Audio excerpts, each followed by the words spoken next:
Yeah.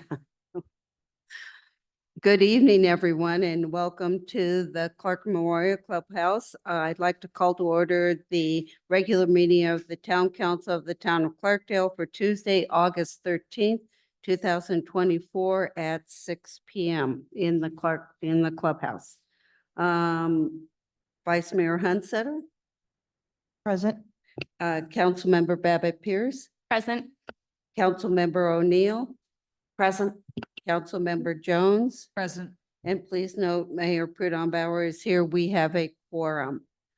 Before we get started this evening, I would like to give a big round of applause to the town staff of the town of Clarkdale for the wonderful job that they did for the local First Arizona Rural Policy Forum. They were shining stars. This clubhouse was beautiful and cleaned up wonderfully. And they just did a terrific job taking care of over 350 people who were visiting the town last week. So thank you so much, all that you did.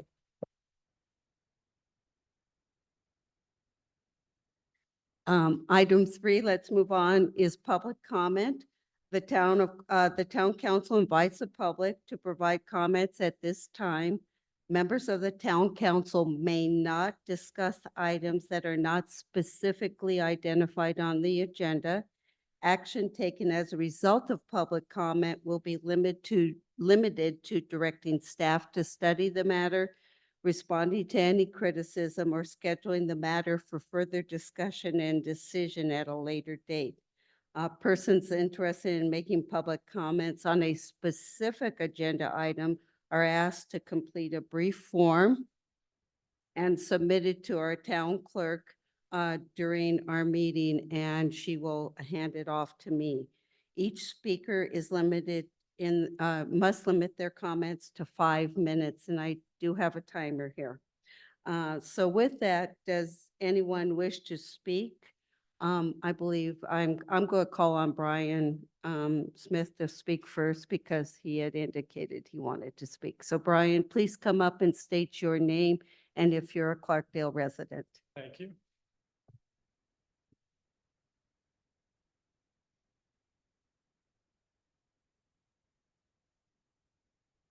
Yes, my name is Brian Smith and I am a Clarkdale resident.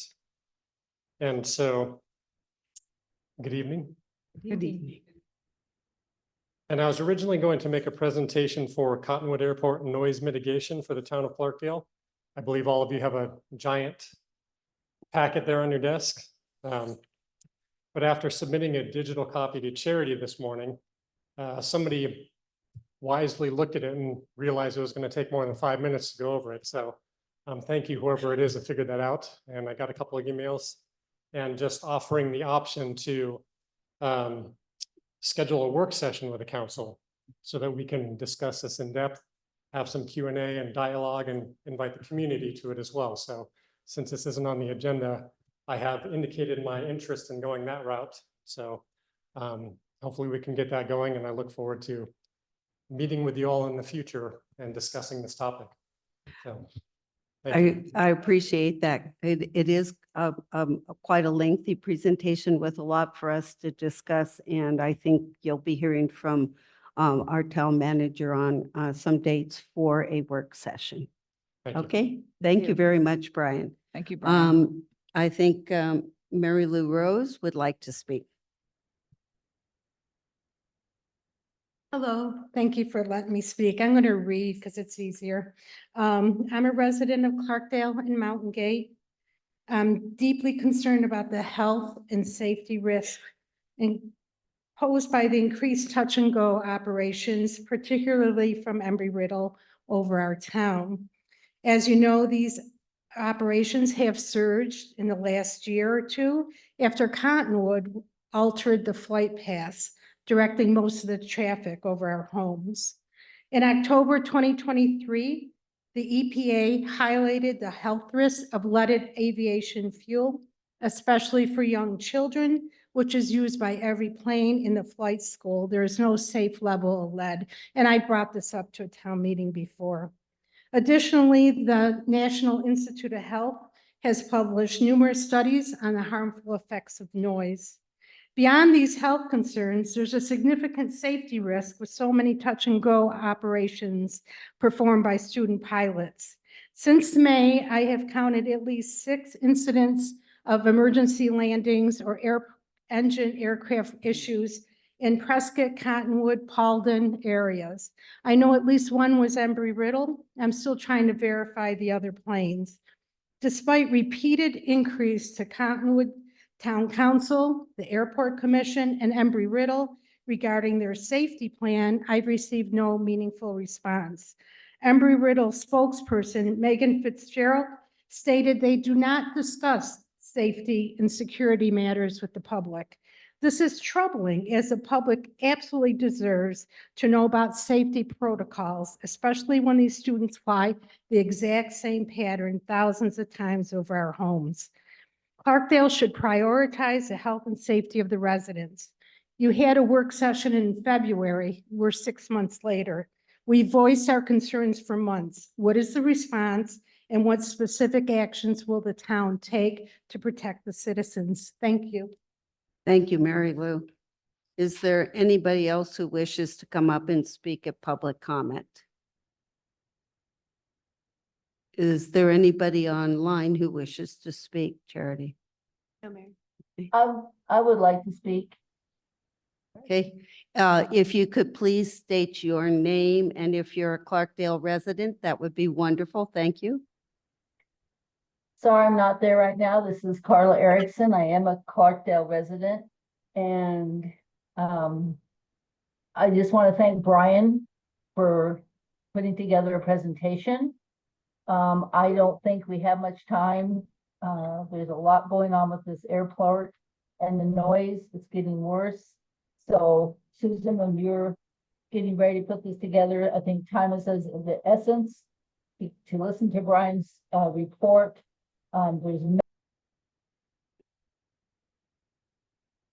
Are you still there? Carla? She muted herself. I'm here. Okay, continue. Are you through? No, I would like to get this, Brian, on the agenda, and I hope that the meeting that you have is in the evening to where other people can join, because during the day it's very hard for people that work. That's all I'm saying. Thank you. Thank you very much.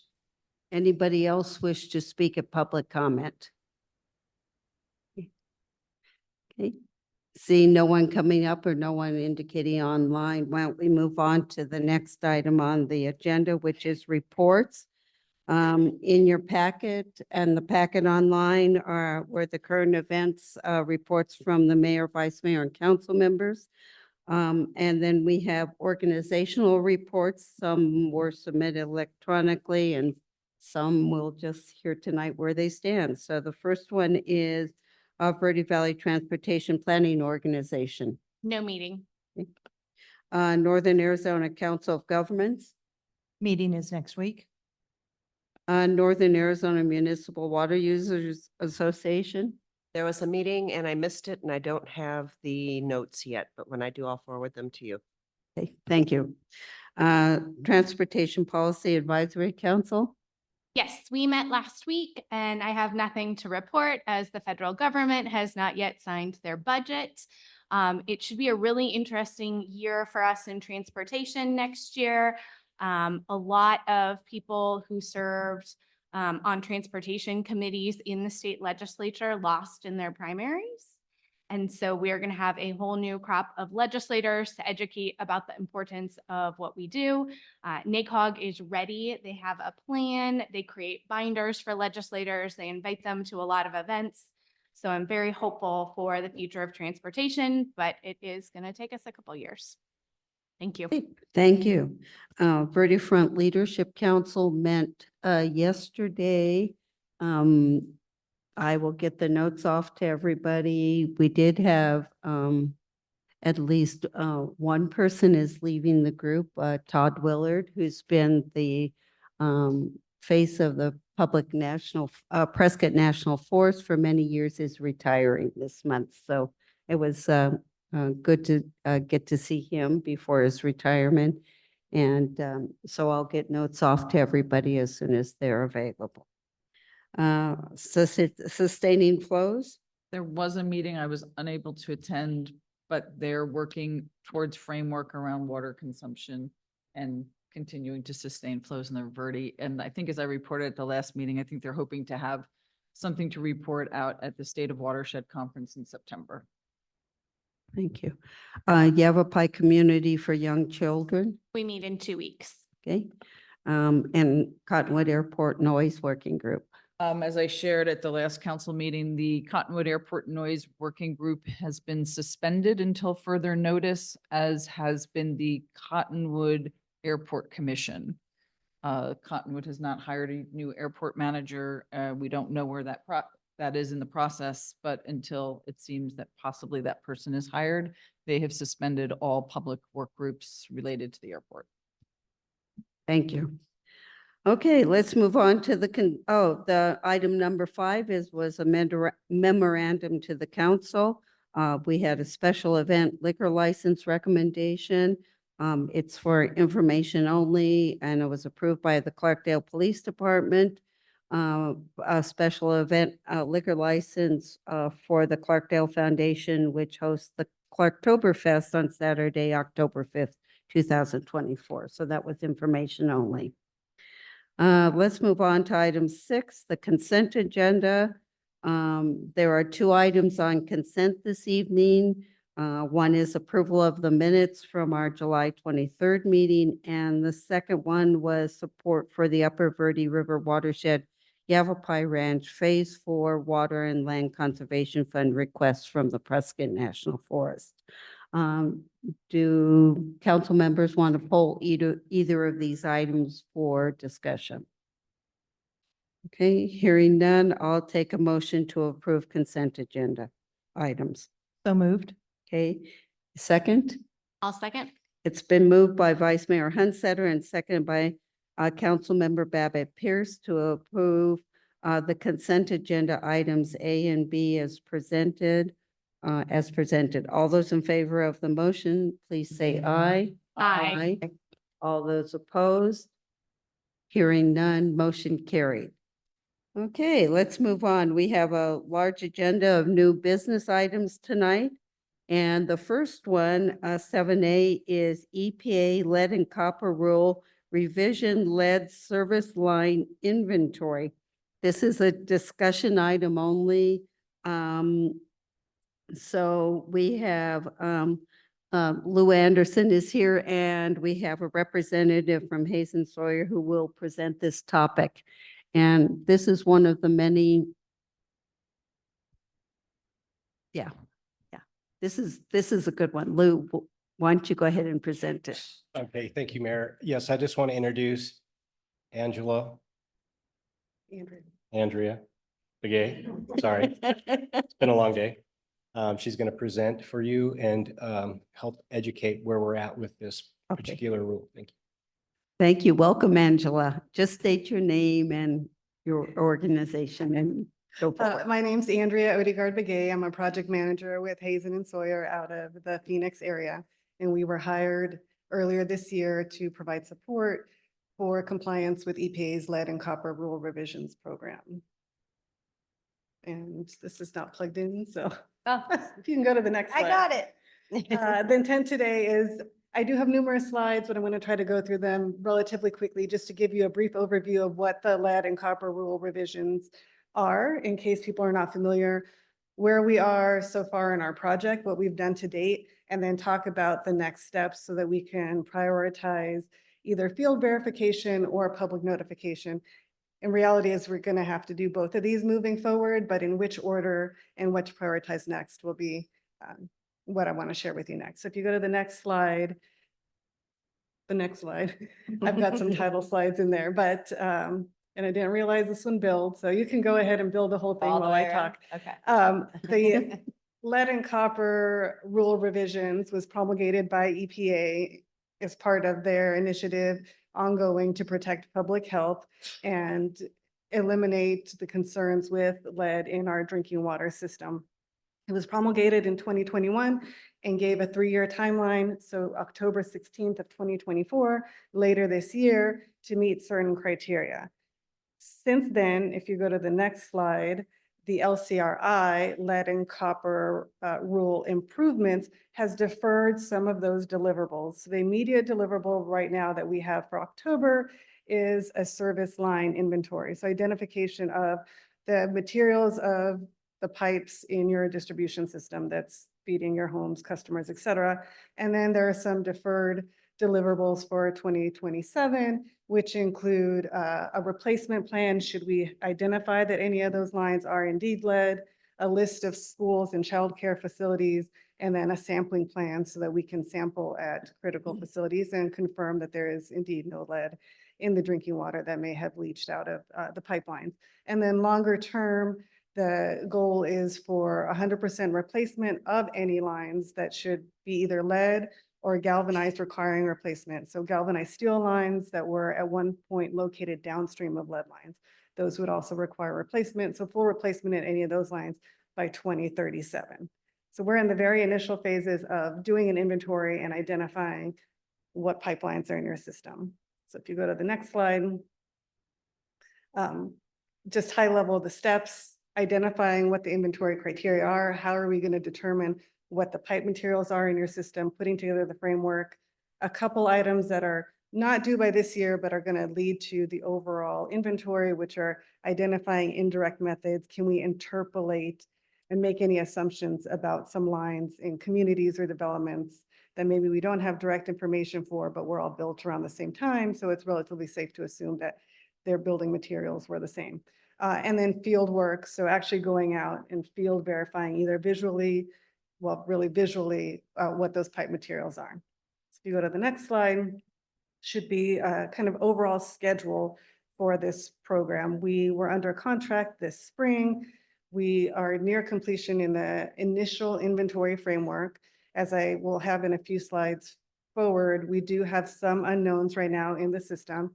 And what we are beginning to work on is an identification program. So how we would direct a contractor. We are not a contractor, so we would not go out into the field ourselves. The town would need to hire a separate contractor to do the field verification, but to provide them some direction on how to identify these pipeline materials and all of that to meet an October 16th regulatory deadline. So if you go to the next slide, project status. What we've done so far is begin by looking at historical records.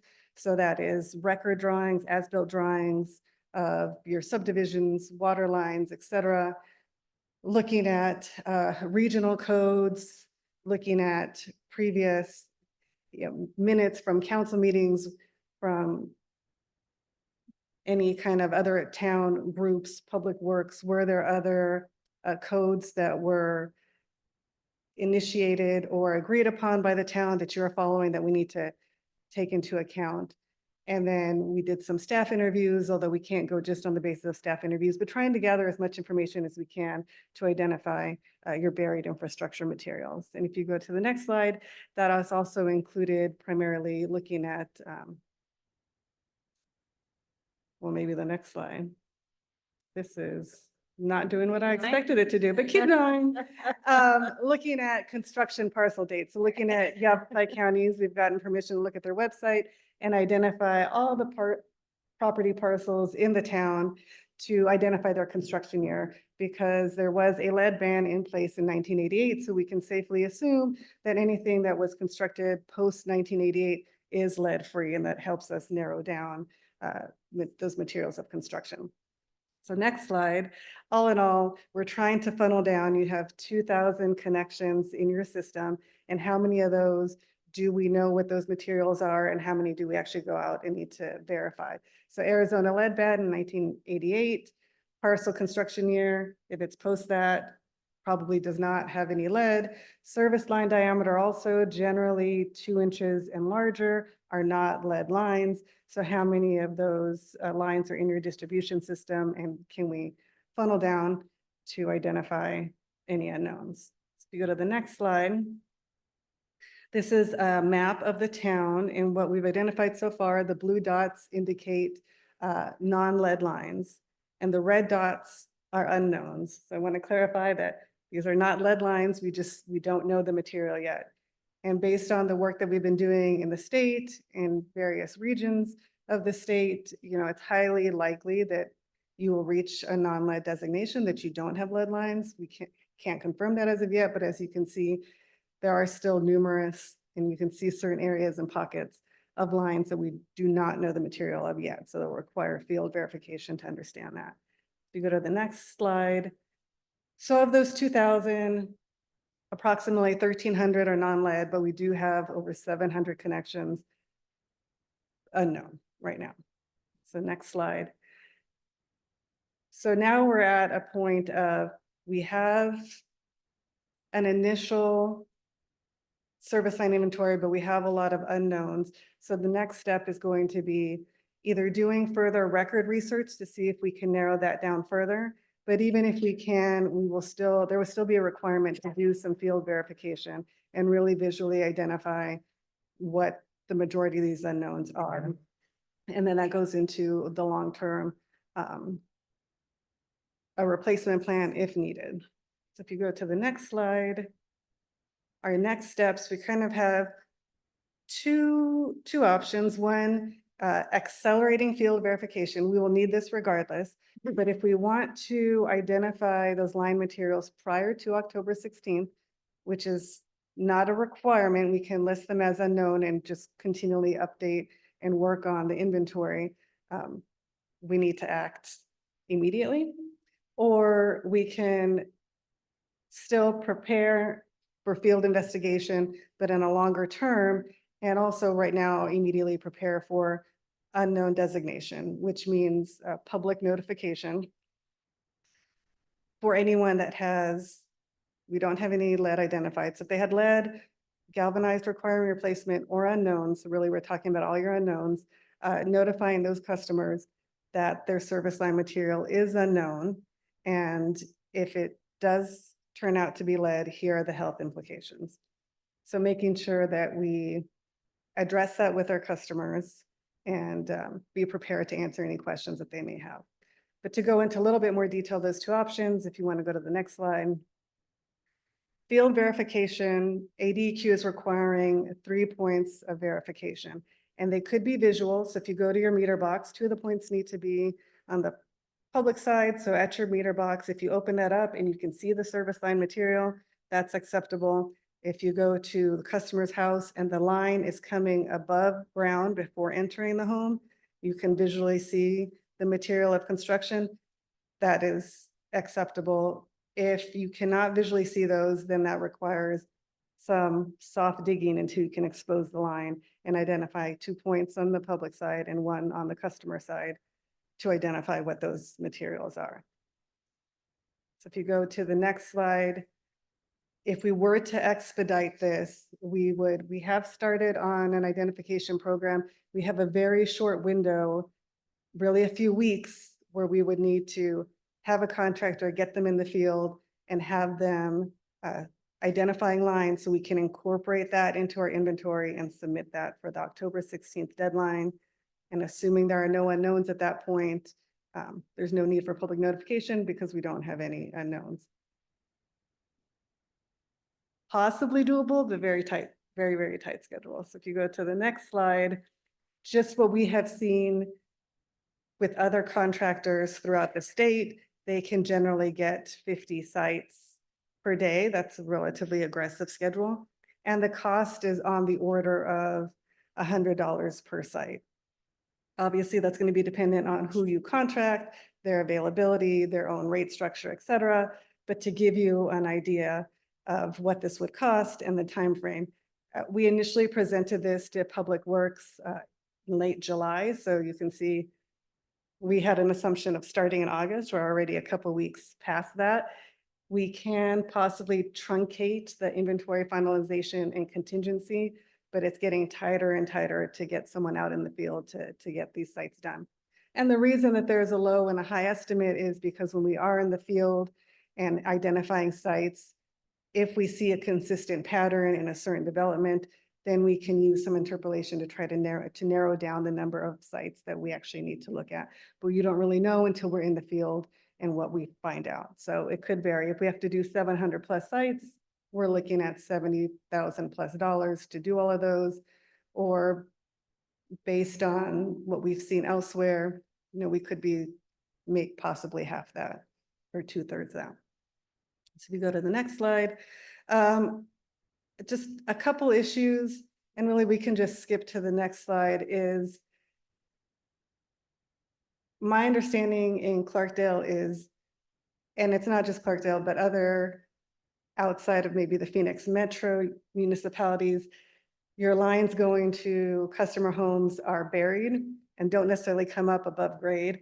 So having to obtain customer permission to access their property and then much more to dig, to expose that line and then cover that up could complicate things or extend things to be able to do due process and get those permissions and do the proper due diligence in your field investigation is kind of the biggest hindrance, or one of the bigger hindrances we see right now to trying to expedite field investigations. And if you go to the next slide, if we were to we would still need to prepare a plan for field investigations so we can continue to work on that and generate that and have that prepared if you wanted to go through a more formal procurement process for hiring a contractor to provide to them to then do their investigations.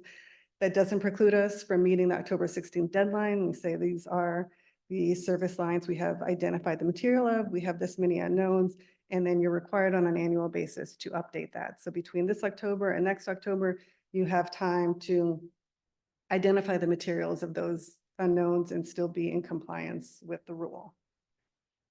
So we go to the next slide.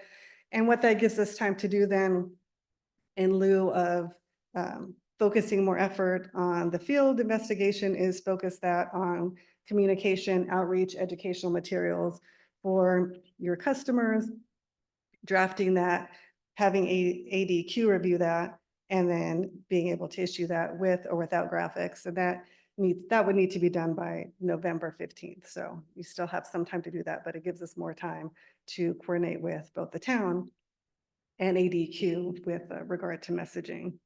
And if you go to the next slide, it also gives us some time to potentially do some additional as-built and record review and see if we can't further narrow down the number of unknowns. So when you do hire a contractor, there's less field work possibly involved.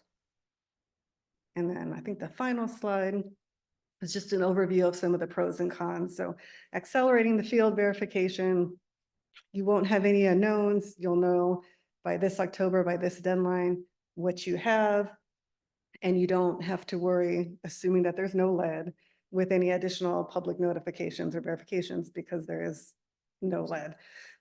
The cons are really extreme time constraints, which may be limiting in terms of being able to procure a contractor, the qualifications of the contractor, the price you might get from a contractor, et cetera. Versus if we focus on preparing for unknown designation, that gives you a longer period of time to then coordinate and establish a contracting mechanism to get someone out in the field, and possibly even reduce the cost of that because we may be able to reduce the number of unknowns in between now and when you do contract someone. This process has been a little bit fluid with ADQ, so we'll also taking a wait and see approach to see if any of the requirements change. Could also help facilitate things in terms of what they're willing to accept from a field verification standpoint. The cons, I don't know it's really a con, but it's just, we need to be aware of how we're communicating with the public. We don't want to cause a scare, but we want to be obviously forthright. And there is specific language, which is on my final slide, that we need to provide to customers related to unknown service lines. We also need to have the inventory publicly available. That can be as simple as having it on a printout at Public Works or City Hall. Someone can come in and request it and view it. So if you go to the final slide, this is just the required language. So you do need some kind of formal notification. It can be an insert, it can be an independent mailer. And I highlighted at the bottom the specific language because it has to have health language related to lead. It's not to say that the lines are lead, but we don't know. And if they should be lead, there are health implications involved, obviously, and this is what they are. So that language, in addition to other language that you may choose to include, needs to be included in there. So that's it. Okay, that's a lot. I mean, we've read a lot. We've had this in the works for a while, trying to be in front of this issue before it's kind of sort of gets to a timeline that's really quick. I mean, this is hard enough, but at least we're trying to move forward with this in a good way. Lou, is there anything you wish to say before I ask for comments from council? No, I think Andrea pretty much gave most of the information needed that really council needs. One of the things that stuck out to Virginia and I when we were reviewing this was the DEQ's uncertainty, and they've tended to push things back. Another point that I wanted to bring is that there are large municipalities that are going for the option 2 because of the timeline and the cost. We don't really have that kind of budget right now. So that's a staff recommendation, or generally, is to look at option 2. Option 2. Okay. Yes, I was going to ask you if you had any comments, Susan. Yeah, just a couple of things. I mean, remember that this is applying to everyone, every city in the country, right? That is correct. And yes. so trying to find a contractor to go out at this point and do these field verifications is going to probably be a pretty competitive process because everybody's doing the same things that we're doing right now. And I think you all know this, council knows it, but I'll share it for the general public, is we did have a period of time where we've been working on this project for some time. But originally we were told that the EPA/ADEQ was going to do a bunch of this work for us. And then kind of pretty late in the game, we found out, no, that's not the case, which is when we contracted and began work with Hayes and Sawyer. So I just want you to know that there's been a lot of confusion among cities and just not a lot of clarity because it's a new rule. We're all learning it and trying to figure out how this is going to roll out. And I think several council members have posed questions to me, and I'm hoping that you might be able to address it. Is it clear yet in the law or in the rulemaking if the lead or copper is found on the customer side, who pays to fix that? That's not clear to us in the law. Slightly convoluted in just that technically customers would be responsible for a portion of the line from the meter to their home. That said, the requirement is also that water systems by 2037 have no lead lines. So there will probably need to be some sort of partnership between the community, the town, Public Works, and the individual homeowners in terms of identifying funding or financing some kind of support opportunity should that be needed. Okay, Lisa, Thank you. you're on. So since this is an EPA requirement, which is federal, and also ADEQ is going to enforce, if somebody says, no, you cannot come on my property and test, what is the recourse? That's a good question. I don't have the answer to that, but I can ask our subject matter expert. We have someone on our team, Kayla Cook, who has been directly involved in coordinating with ADEQ on these items. So far, we haven't run across that, but I wouldn't be surprised if there were instances of that, and then I can get back to you with the answer, or what the recommendation there is. Okay, thank you. Thank you. It's scary to hear about this because of course we don't want people to have lead in their water for a single day longer than is absolutely possible. You mentioned in the diagram of looking at where the lines are, that we have to verify it twice on the public line. Do we have any lead in our public lines currently? No. Not that we're aware of, and we don't believe that there is any. So if there is any in the system, it would all be on the individual property side. Hard to say. We don't, yeah, we don't know that yet. So those 700 unknowns are a combination of public and private until we actually go out and field verify. Thank you. Any other questions, comments?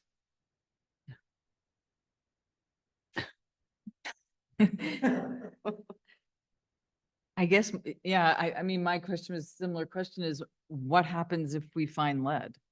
Like who's responsible and what's the time for fixing that? I mean, if it's on the public side, I would assume, and this is, I know it's bad to assume, then it's the town's responsibility and that we would figure out how to immediately remediate that. But if it is on the homeowner's side, what do we do if that person says, I don't care, I'm not fixing my pipes, I'm not. just- And, yeah, and then do we have to mandate for them to fix their pipes? I just don't know. If it's on the town side, then it is your responsibility to replace Right. that. And part of that will go into a lead service line replacement plan. So that's part of the 2027 deliverable. So you need to at least have identification of what you're going to replace and how that's going to be done. And then the ultimate deadline, which again, we don't want any lead contamination, but the ultimate deadline is 2037 to have all of the lead lines and galvanized requirement replacement replaced. Because this is these requirements are relatively new, it's been a learning process, and some of these questions such as if the customer doesn't allow field verification access, or if they're refusing to replace their line, how is that addressed, is yet to be determined. On that issue, there are things that we can do on the water side of things to help so that the pipes don't leach. Is that correct? So corrosion control, there's a corrosion control plan, and that's part of the overall rule as well. As much as I don't like the idea of knowing that there are unknowns out there, it doesn't seem like going with option one right now makes any sense. Yeah, go ahead. I think you answered my question before, but I just want further clarification. You said as we get in and start doing the investigative work in certain neighborhoods, as you know, was a historic town, and it looks like some of the unknowns are in the historic district. And all of those pipes were put in presumably back when those homes were built over 100 years ago. So as you start doing sampling, is it safe to assume if you find a pattern that's consistent, then we could then automatically assume that all of it was built the same? There is some limited interpolation that's allowed. So if you have, 20% of what your field investigation is identical. So I want to clarify that, because if there's any small change or one pipe that's different, then that throws out the whole lot. Then you can make some assumptions about certain areas. Yes, we have found the success rate not to be very high with that approach. It can narrow down your unknowns. There is some interpolation or some indirect methods allowed, but they're limited. Okay, and I do think that we have some as-builts for some of those historic neighborhoods as well that could possibly help. I also see that by delaying, there's an opportunity for some federal grant funding opportunities to help with some of this replacement that might be needed. So I would hope that that would be the case. Thank you. Yeah, Lisa and then Laura. So I recently had a water heater put in. One of the things the technician did was test the water. And he said, you don't have this, you don't have, and lead was one of them. So can we supply homeowners with test kits to alleviate any panic? You can for peace of mind. You would still ultimately, to be in compliance with the rule, need to go through the full procedure, verify, and then ultimately have a final inventory that identifies what those lines are. But in the interim, for those that are unknowns and are particularly concerned, yes, the test kits would be a way to kind of ease the conscience that the water is of good quality. That was my question, actually. And because I think I'm with Vice Mayor Hunsutter that I feel like the October 17th date is incredibly aggressive and maybe not achievable. I would still like us to try to figure out those 700 plus unknowns as fast as we could and not Yes, put it off absolutely. forever. But in the meantime, as we send out that notification, if we could also supply those homeowners with a test kit so people can do that test on their own. I don't know if it's something you can do on your own or somebody has to come and do it, but I think you could probably do it on your own. Then that would give people peace of mind to know like, okay, there is not lead in my water and we're going to go through this process and figure this out. And if there is lead in somebody's water, then that helps know who to maybe target to go to first to do the full analysis. Yeah. So that, yes, that is a way to alleviate concerns and be part of our communication or outreach protocol and how we're communicating with the customers. And just want to reiterate though, that the sampling by itself isn't going to, Doesn't mean. No, has no no. bearing on the rule. No, or no, whether I you're- understand that, but I mean, if I had my pipes tested and I have no lead and Marnie has her types tested and she does, then she's a priority then in having the field testing done and having her pipes addressed versus me who does not have any lead in theirs. That to me is a way to sort of, I think it's good. I have a comment and a question for you. The comment is just, I do want to tell you that part of our regulatory sampling does include in-home sampling that's sent to ADQ. So, we have not had any hits for lead in that process. So we, certainly we're going to go through the process, but we have not had anything in our random sampling that makes us believe that there's an issue. Many of these homes, I mean, they're over 100 years old, have had their pipes all replaced. I know, Laura, you shared that with me, Councilmember Right. Johns. So, but my question is, whether they find out they do or just as a precautionary measure, is there any kind of filter or system that can be put on a home, individual homeowners, faucet where they get their drinking water from that would filter out That would those filter? contaminants? I'm not sure. I'll have to check on that as well. Okay. That'd be really good to know. Yeah, that because would be way very good to know. Yeah. We could partner to take precautionary measures for those unknown properties at least. Thank you. I think that's all part of the education process is saying the situation and trying to enlist help of the from the homeowners of pipes being replaced, what do they know, testing, and also give them ways that they could filter their water if they think they've got a problem or want to filter it just in case until we get further down this You process. can verify. Yeah, final yeah, I think, validation. anything that we can put together in terms of helping our homeowners on their side of the line really is important to us. So if we can find out some of those ways we could do that, that I think is all part of saying, we're working this, we're telling you what's going on. We need your help, but here's some ways that you can protect the water in your house. Does that help? I think option 2 gives us that time. Option 1 does not give us that time.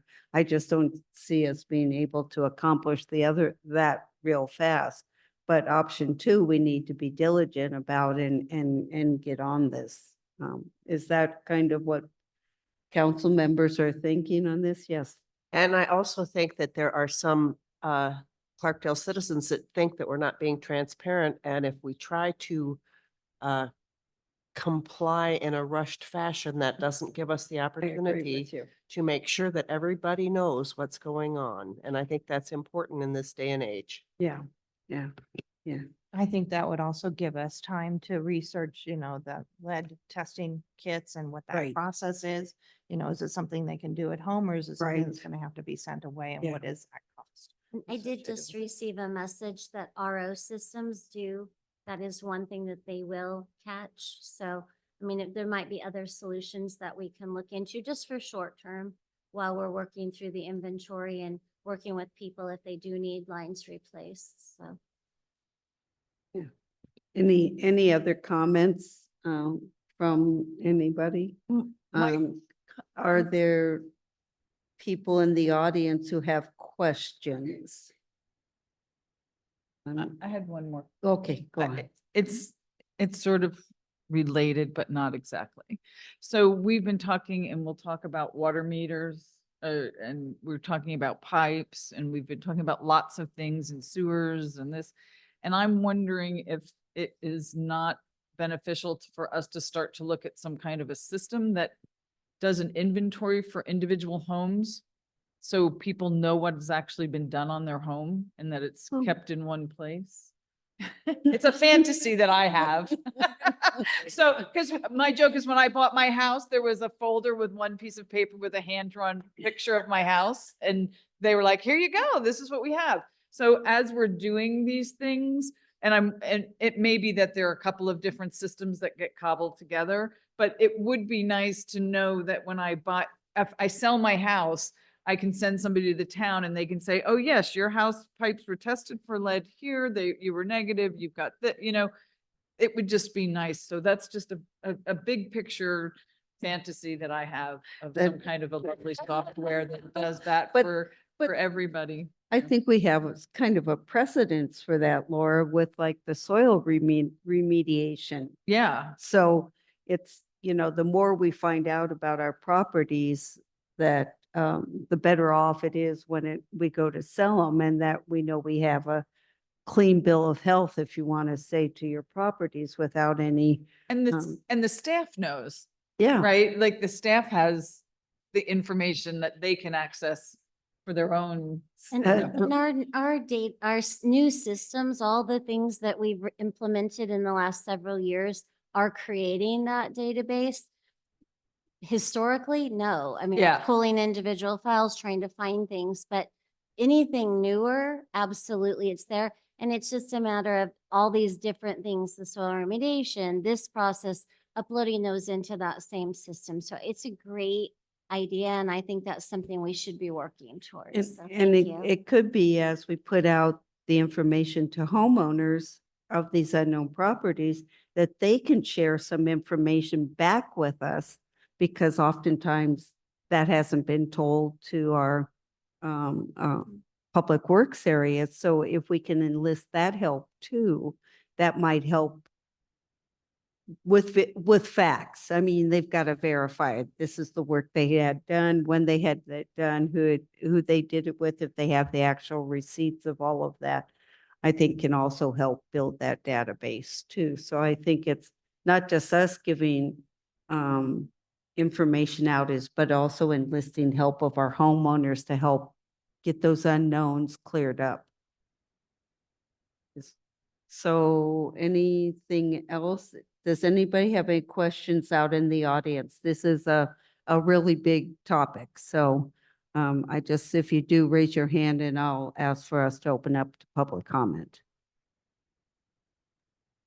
This is Carla, and I just, Yes, Carla, just identify yourself again. Thank you. okay, sorry that last time was all messed up. It's Carla Erickson, Yeah. and I'm a resident of Clarkdale.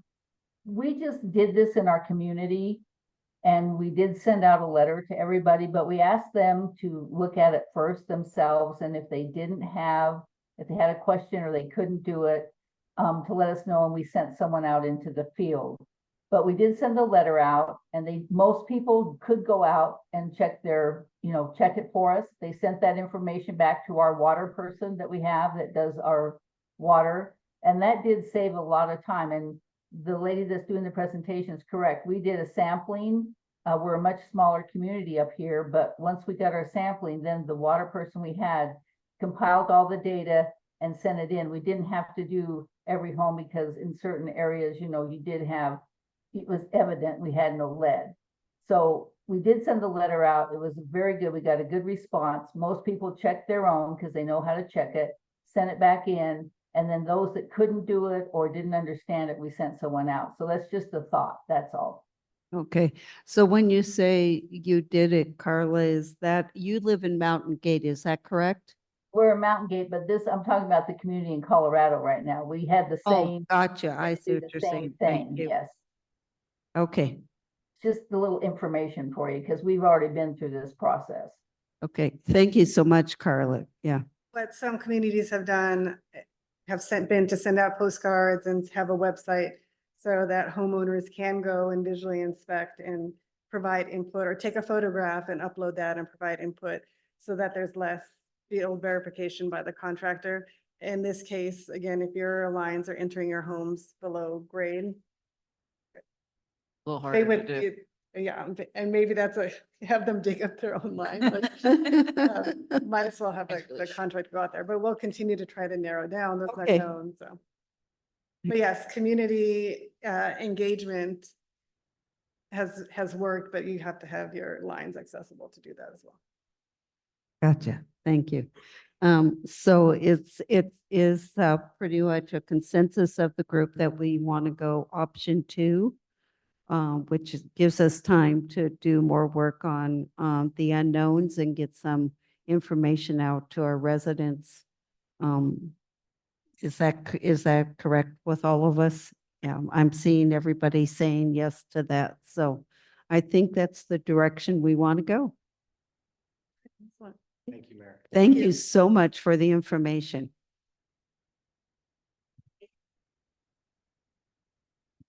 Okay, thank you very much. Let's move on to 7B, which is Resolution 1715, adopting the official canvas of the July 30th, 2024 primary election. And Town Clerk Charity Brooks is presenting this item. Charity? She's trying to get her microphone on. It's not working. Okay, I'm gonna borrow Laura's microphone. Okay. Hello, Mayor, Council, Town Manager. As you know, on July 30th, we held the primary election, and here in the town of Clarkdale, with Yavapai County hosting that election for us. We had 2 candidates running for 1 available seat for mayor, and we had 4 candidates running for the 2 available council seats. In order to be declared elected, each candidate must obtain a majority of votes cast to win the seat. There's a mathematical calculation to determine the majority of votes cast. I'm not going to bore you with that. If you want to know, let me know and I'll email it to you. We did receive the final canvas of results from Yavapai County elections. For the total votes cast for the 1 mayor seat was 1,388, which is rather impressive because we have 3,227 registered voters. So we had about 1/3 of our voters vote in the primary election, which is great. The number of votes needed to win the mayor's seat was 694, and Robin Prudenbauer received the majority of votes cast by receiving 751 and has been declared elected mayor. The total votes cast for the 2 4-year council seats was 2,445, and the majority of votes needed to win each seat was 611. We did have 3 candidates that received the majority of votes cast. They were Debbie Hunsetter, Marnie Babbitt Pierce, and Nathan Porter. However, the 2 candidates with the highest majority of votes cast was Debbie Hunsetter and Marnie Babbitt Pierce, and they are now declared elected council members. For either seats, a runoff nor a recount is required. So with that being said, it is my pleasure to present each of you with your certificates of election. I think before we do that, we need to have a motion on this, okay? So we have a presentation of the canvas of the election. Is there any questions? If not, I'll take a motion. Madam Mayor, I make a motion that the council approve resolution 1715, adapting the official Yavapai County canvas for the July 30th, 2024 primary election. Okay, is there a second? I second. Okay, it's been moved by Councilmember O'Neill and seconded by Councilmember Jones to approve Resolution 1715, adopting the official Yavapai County canvas for July 30th, 2024 primary election and authorize the mayor and town clerk to execute all documents. All those in favor of the motion, please say aye. Aye. All those opposed? Hearing none, motion carried.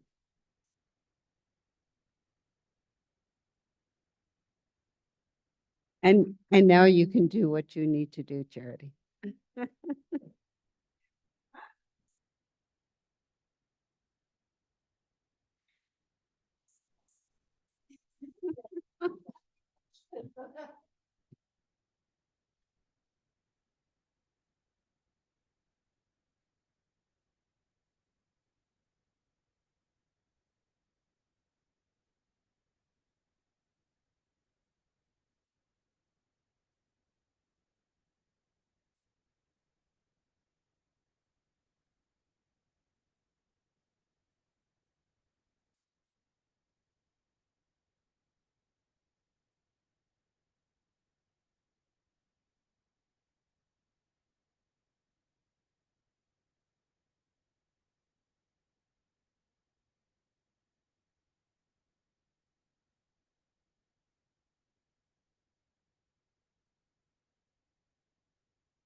And before we move on to the next item, I just want to give a shout out to those who also ran in the election.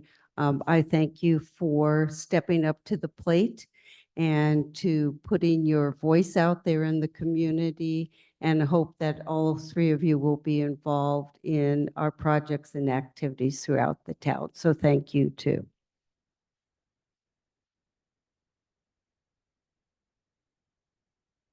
Okay, let's move on to 7C, fiscal year 2024-25 pavement management. This is to discuss, consider, and act upon a proposal from Cactus Asphalt for the fiscal year 2024-25 pavement management program. And this is an item that we've had, that we budgeted, and we are so excited to see this come forward now. So we have Virginia Smith and Lou Anderson who will do the presentation. Virginia, welcome. Thank you. Good evening, Mayor and council members. In March, we went through a work session that is very similar to this, where we talked about all of our different streets and the results of the street assessment that we had a third party do. I guess the clicker's not working right. Yep. Okay. Here is the overall map of our streets. RSL relates to the remaining service life, meaning the number of years left before there's no more pavement, essentially. RSL is determined by 5 different factors, and each of those factors are rated separately and then combined into a full RSL evaluation. And then there's fatigue, which is the pictures kind of explain what it is. Multiple cracks.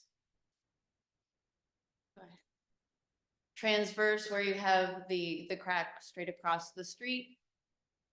Longitudinal, which is down the middle of the street or any portion of the street lengthwise.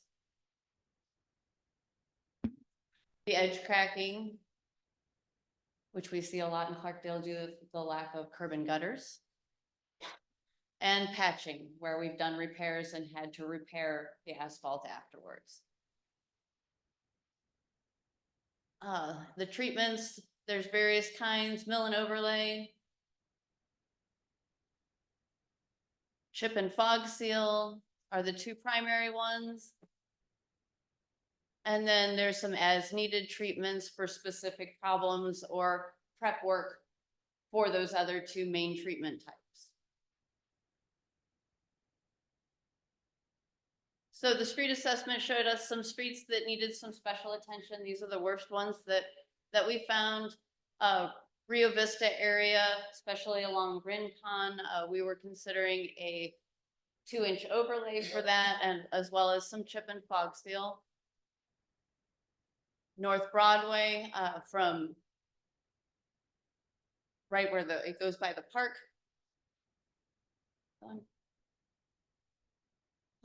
Several pavement segments in Upper Town, Foothills Terrace, Mountain Gate,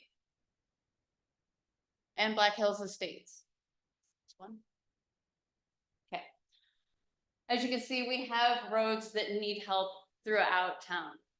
We went to Cactus Asphalt and asked for a preliminary quote for the segments that are the worst. Granted, there's going to be some additional prep work and things that we're going to need along the way. However, were able to provide us a quote that was under the 1.6, which we were able to budget for this fiscal year. We're asking council to approve the quote as it is, plus allow our town manager to add segments and allow change orders and approve change orders for those items as they come up along the way. Okay, Questions? any questions, Lisa? So let's say everything goes perfectly. There's no change order. Could we, since that money is budgeted for streets, could we perhaps look at needed maintenance and take care of it while the crews are in town, as long as it's under that budgeted amount for this year?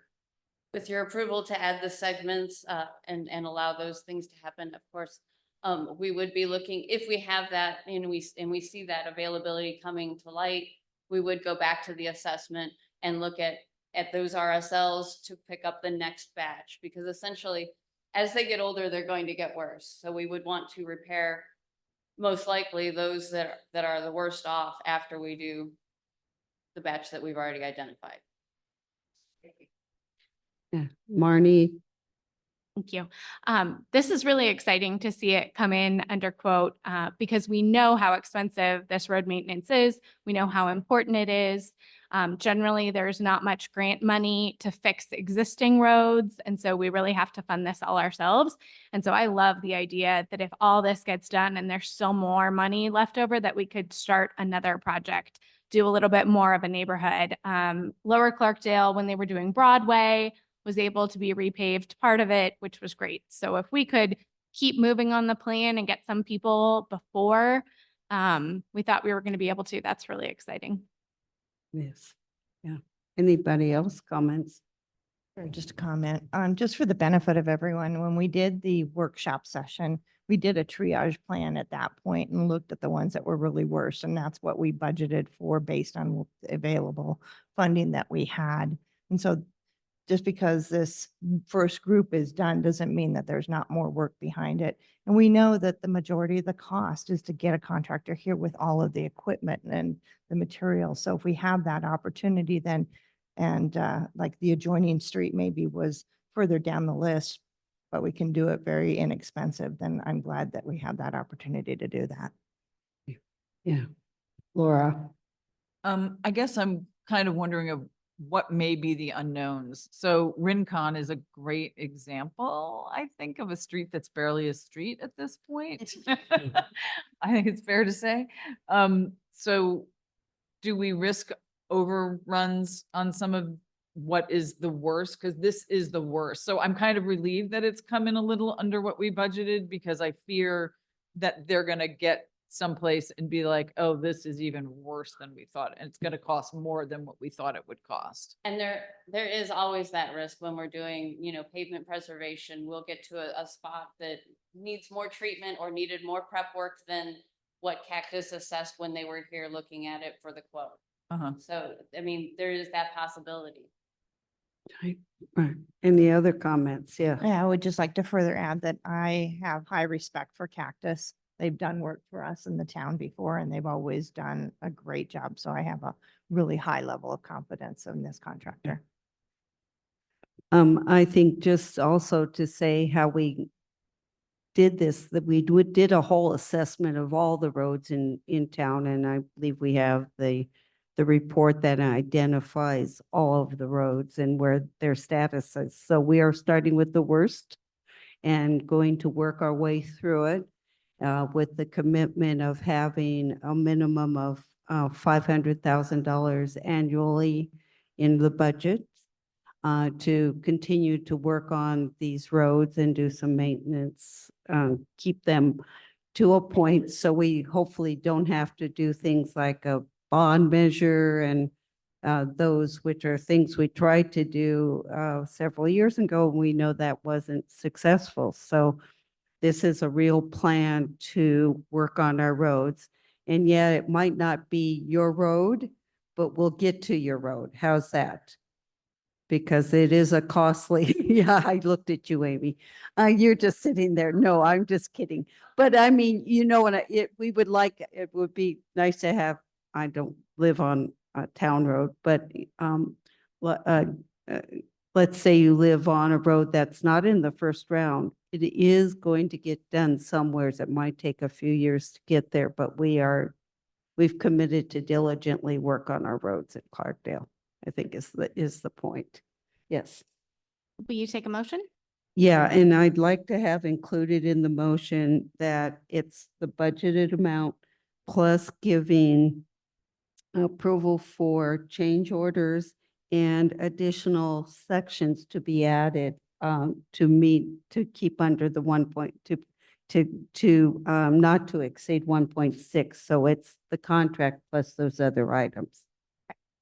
I move that we approve a proposal from Cactus Asphalt for the fiscal year 24-25 pavement management program with an amount not to exceed 1.6 million and authorize the town manager to execute all documents necessary to spend the entire budgeted amount on what is planned and any additions necessary. Is that good enough? Any change orders? Any change additional orders? segments, Additional segments up to 1.6 up to million. 1.6 million. Yes. Thank you. Okay. Is there a second to that? I'll second that. Okay, it's been moved it's been moved by Councilmember Babbitt Pearson, seconded by Vice Mayor Hunsetter to approve a proposal from Cactus Asphalt for the fiscal year 2024-25 pavement management program not to exceed their contract of 1.151651-0.80 and to approve changes needed to carry out that scope of work of the proposal and add any additional segments with a total, any additional segments with a total not to exceed 1.6 million and authorize the town manager to execute all documents necessary. That's basically what was said. Is that correct? Okay. All those in favor of the motion, please say aye. Aye. All those opposed, motion carried. Yay, we get to do some road work. Thank you, Council. Thank you. And just so you know, we believe that work will start in September, right, Lou? September. Virginia? Yeah. So we're Yes, going to ma'am. start that right away. Yay. Thank you. Okay, let's move on to 7D, which is water meter replacement for the town of Clarkdale. We're going to discuss, consider, and act upon a contract with Badger Meter to provide water meter replacements for the town of Clarkdale. And we again have Virginia Smith up here, our Assistant Public Works Director, to present this topic. Yes. Good evening again. As you know, we have the Water Conservation Grant Fund, which has given us over $500,000 to convert our current meters into cellular meters to allow for water conservation and other aspects that will benefit the town. In doing so and spending such a large amount, we needed to go through the formal bid process in order to have a fair and equitable process and selection of a supplier for those meters and those endpoints. We put out the RFP and it came back with 3 proposals. All 3 were evaluated by 3 of our staff members based on what the criteria were in the RFP. Compatibility being 50%, past performance 25%, and price and cost of 25%. Once the evaluations were all put together and weighted, Badger Meter was selected by our evaluators under the criteria.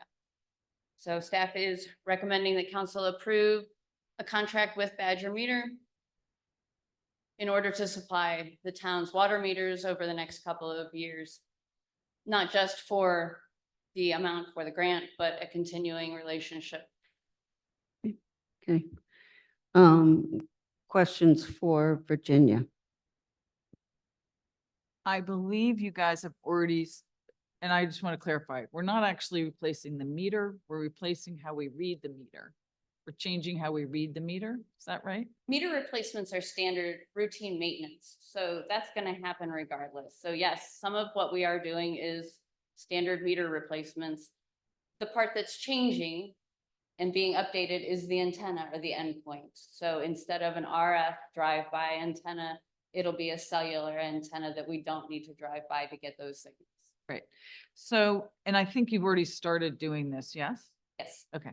And how long do we anticipate it taking to get the antennas on all of the meters except for those people who opt out? So we did a little test with the components that we had purchased a year or so ago with our staff. We had budgeted to hire a contractor to come in and do it. However, we were able in our test to do about a steady 50 every single week with our current staffing level and not dropping off any maintenance. So I think that the town is going to go that route, and it really is going to depend on lead time for those parts to come in after we order them. And then in about 3 months, we should be able to have the whole town loaded out. Okay. Any other questions? Yes, Marnie. I just want to say thank you for putting the math in the packet. It was really helpful to see how they really truly came out on top very easily. This wasn't close just because we've always worked with them. They truly are the best one for our needs at this time. Okay.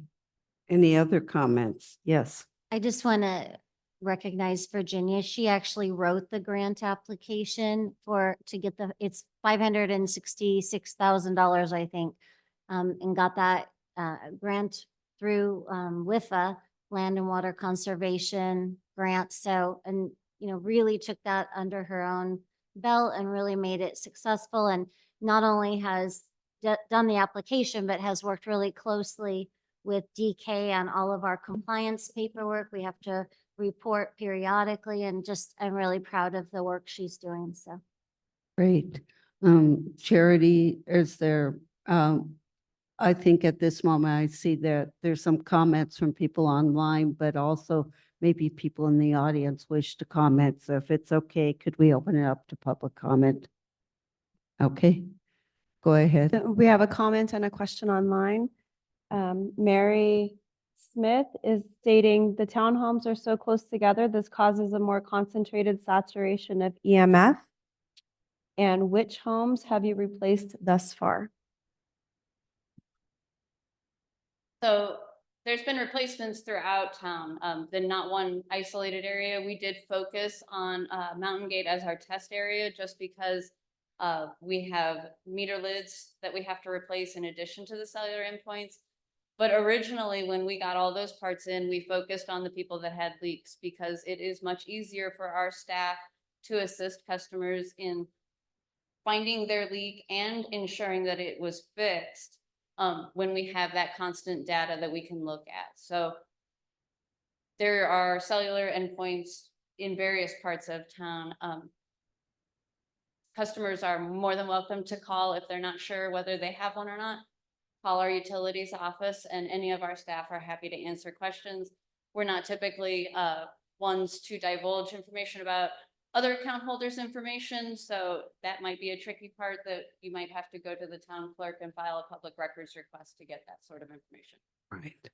Thank you. Thank you. Are the people who have them, they've been notified that they have them?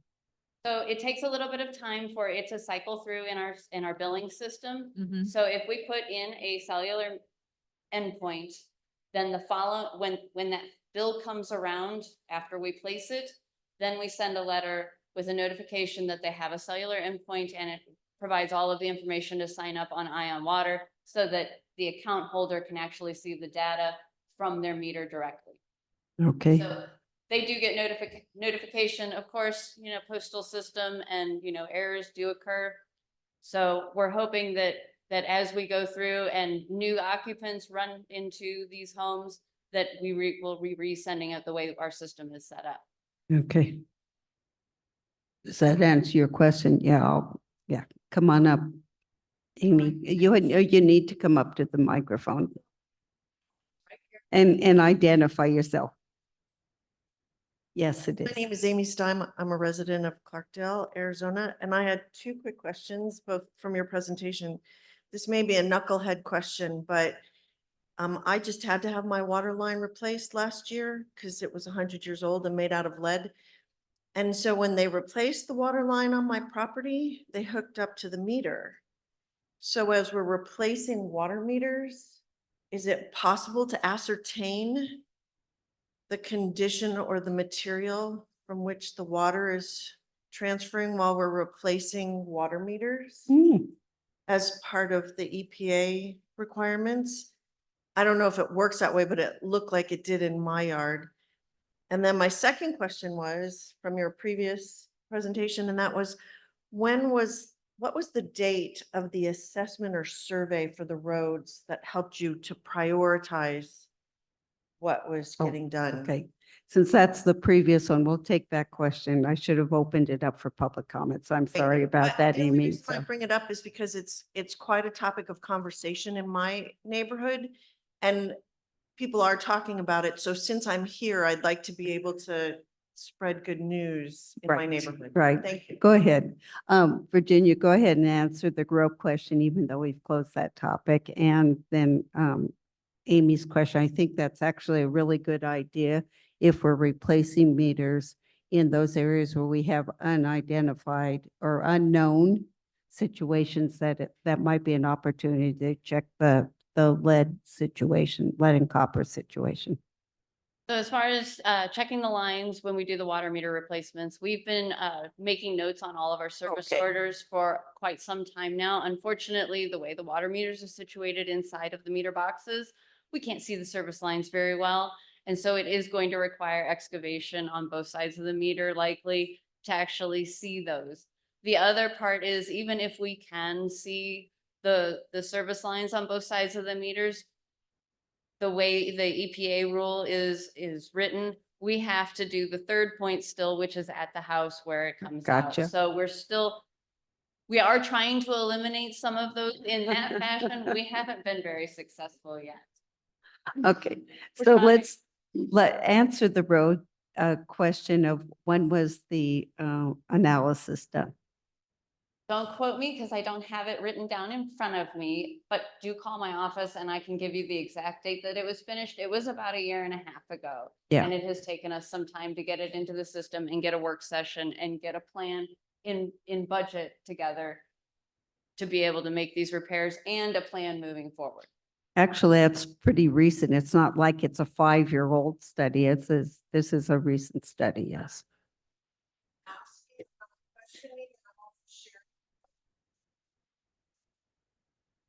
Last 8 months, there are parts of the roads in my particular neighborhood, the borders, that it's remarkable how easily they washed away when they took a look at that. I would recommend if homeowners are seeing deterioration because of storms and stuff, is to send a comment into our public works area. That would be the best way to keep us up to date on that stuff, is help us a little bit with that.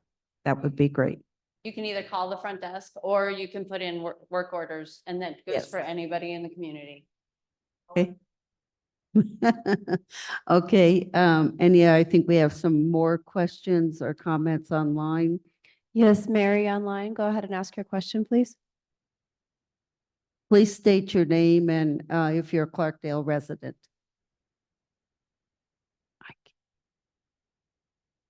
Hello?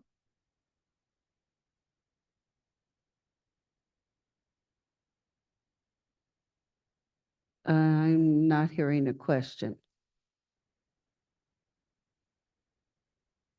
Is that Mary? Yeah. Mary, can you hear us? We're not hearing you.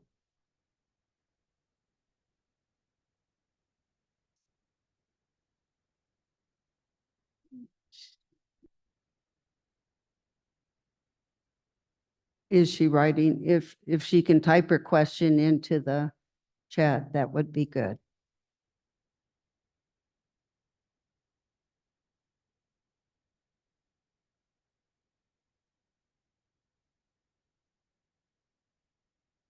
Are there any other comments from the public here while we're waiting for a question to come in? Okay. Okay.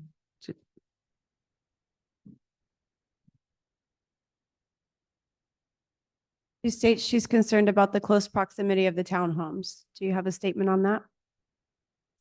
All of the reports I have read, which I've read a couple from the American Cancer Society and the World Health Organization, they say that all of these meters, regardless of manufacturer, as long as they are meeting the federal regulations, they don't pose any health risks.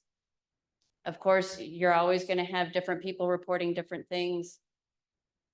But the ones that we have read and Badger Meter, who we have selected, they even have a letter written out stating that the reports that they have identified, there are no health risks. And if I can just add to that, just because there's been so much misinformation put out that, you know, just doing our due diligence, we try to follow up on every myth, rumor, whatever. So one of the comments had to do with insurance and coverage. So we reached out to our risk pool to just verify that it is a covered item. It's not excluded. So we confirmed that as we suspected, but we also sent out to our listserv, which is, you know, pretty much every city in the state. Has anybody ever had a claim filed through our risk pool? And the answer was no, from what we were told. And then additionally, we asked about, is anybody else doing opt-outs? Like you all have provided the opportunity for people to choose if they don't want this to opt out. We only found one other city in the state that was offering it, and it was much more expensive than the options that we have put in place. So I just wanted to share with you some of the due diligence we've been doing to follow up on, you know, kind of the myths and rumors, so. Okay. Is there any other comments or questions, either in the audience or online? Okay. I think this is great. We're moving forward to get this underway. I know that the grant has been not easy to deal with of how to get it moving. And I appreciate the work you've been doing in DK to make sure we're in compliance on this grant that we worked really hard to get. So, and as our town manager indicated, we do have the opt-out option for those who wish not to have the cellular meter. That does not necessarily mean we won't have a new meter put in eventually with those houses, but it won't be a cellular if they opt out. Yes. Just another comment, I guess.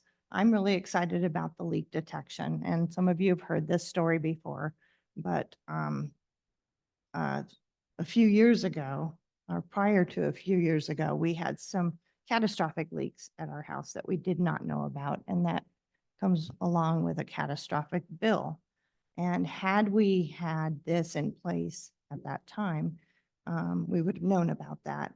And those of you that know me know that I'm married to a gadget geek, and he felt that he needed to find a way to resolve this unknown. So he installed a competitor's product that we've had on, and it has been a huge savings because he now can look from his phone and see, oh my God, there's something leaking and it's the toilet hasn't been flushed properly or whatever, but it certainly increases your awareness of one of our precious resources. And from that perspective, I'm really excited that now everybody's going to have that opportunity to be able to monitor their water and hopefully save some money if they do have a leak. Okay. If there's no other questions, is there a question?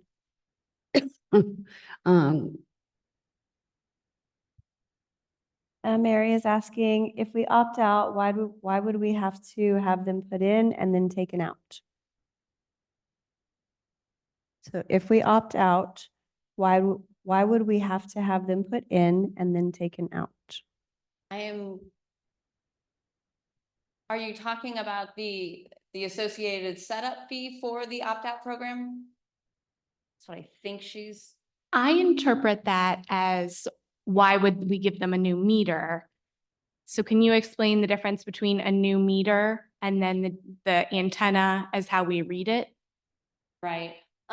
So meters over time become less accurate, and less accurate has several different implications. Less accurate means that I can't account for the water that I'm pulling out very well, which makes us look like the town as a whole has a huge loss. But in reality, I'm just not billing people for it. So it's standard routine to replace the meter just because they do get less accurate over time. Now, the meter is separate from the antenna that is an endpoint or antenna. And that is the part that we would be swapping in and out based on an opt-out type of program. And then the fees, the setup fee is for the fact that we need to account for both placing it and removing it, whether it's an RF or a cellular, swapping it both times, because I can't expect a new customer coming in to pay an additional fee to get what the rest of the town has. So the person that's opting out has to cover the full cost of changing it out both ways. I think she might want to know if she has currently the old meter, would you essentially put the antenna on and then charge her to take it off if she opts out, or can she opt out prior to that process? It is still a setup fee. It is still part of the admin that goes into tracking what homes have which meters and which endpoints, and making sure that the correct endpoints stay at the right homes. And if I can just clarify too, up until this point, I think it was your last meeting, we approved, meeting before, we approved the opt-out, but up until this point, we haven't had that option. And it's just been our standard procedure when we're updating to do this change. So now we do have the opt-out, we're pushing out all of the information. Shell and Virginia have been working on a FAQ page and, place where you can get the opt-out form. So we're putting together all that communication based upon what you all approved. So there are people who have been changed out who may now want to opt out. So I feel like that's kind of what she's saying. But moving forward, if you opt out, we're not going to go put that antenna on because we'll know you've already opted out. Does that make sense? But you might still get a new meter. 100%. You want to have your meters updated because they do lose accuracy over time. And so it's a routine process in every city I've worked in. This is my 5th city. We routinely update meters, and we've always done that process. And you know that we've had the drive-by meters for what, 2008? Yeah. Is when we started that process. So all we're doing is going from a radio drive-by to it sends the signal to the office. So that's kind of the big change right now. Okay. Any other questions or comments? Yes, Brian, please come up. And state your name again. My name is Brian Smith, Clarkdale resident. So I just wanted to comment and follow up on what the vice mayor said about, I've 2 times had a water leak, and one time it was an $800 bill, and another time it was a $500 or $600 bill. And we found out because the meter got read, and we got a call from the town saying, hey, you probably have a problem. So if we had the ability to monitor that ourselves or figure something out, that would be wonderful. So it's, I didn't even know this existed, but I'm glad to hear it. So thank you. Thank you, Brian. Learned so Okay. much. If there's no other question, just Just because there has been so much misinformation circulating, I just want to again verify or ask the question. They're being called smart meters. They're really not. They're just cellular meters.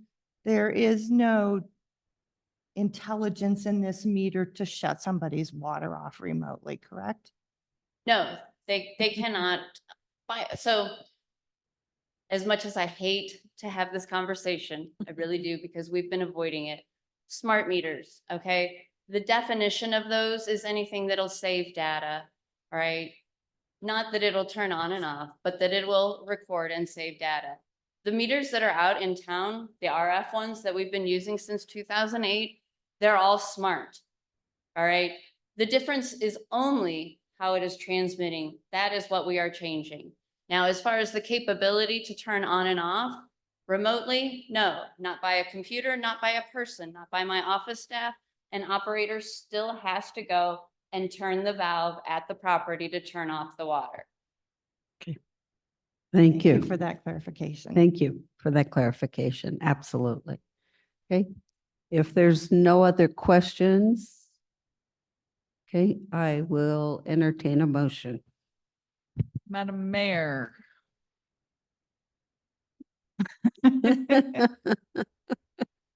I move that the council approve the contract with Badger Meter to provide water meter replacement for the town of Clarkdale and authorize the town manager to execute all documents. Okay, is there a second? Second. Okay, it's been moved by Councilmember Jones and second by Vice Mayor Hunsetter to approve the contract with Badger Meter to provide water meter replacements for the town of Clarkdale and authorize the town manager to execute all documents. All those in favor of the motion, please say aye. Aye. All those opposed?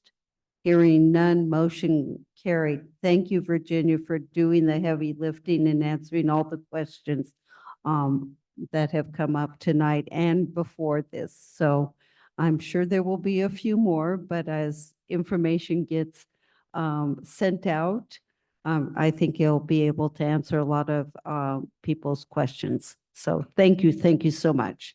Thank you, Mayor and Council. I've been asked if we could have a break because we still have quite a few items on the agenda. So let's take a break for 5 minutes. Okay, thank you. Okay, I'd like to note that we are resuming the meeting at 7:40 p.m. And we have item 7E on the agenda, which is discuss, consider, and act upon a bid from Diamond Ridge Development, a subcontractor of Woodruff Construction on the restoration of the Clarkdale gazebo. And we have Assistant Town Manager Ruth Mayday is going to do the presentation. Welcome, Ruth. Good evening, Mayor and Council. Before you, you do have the bid from the subcontractor for Woodruff Construction Diamond Ridge Development for the work to be done on the bandstand. Based on this, as you may recall, we've had plans worked up by a structural engineer and also by an electrical engineer to make sure that we're covering everything that we need to do. This bid was based on the information in those documents. So the revised bid amount is in the amount of $149,847.77, which is about $40,000 lower than the original bid of $187,000, $189.84. And I can tell you that this is the first time in my career that a bid has come back lower. It never happens. We had the Bob Pipkin, our certified building official, review and check on pricing and materials. And he is satisfied with what's being presented. Susan Lawson, the state architect with the Arizona State Office of Historic Preservation, has reviewed the proposal, the plans, and has made some suggestions on some technical preservation briefs to provide to the contractor. We've sent those on to the contractor and he has reviewed them and will include them in his work processes.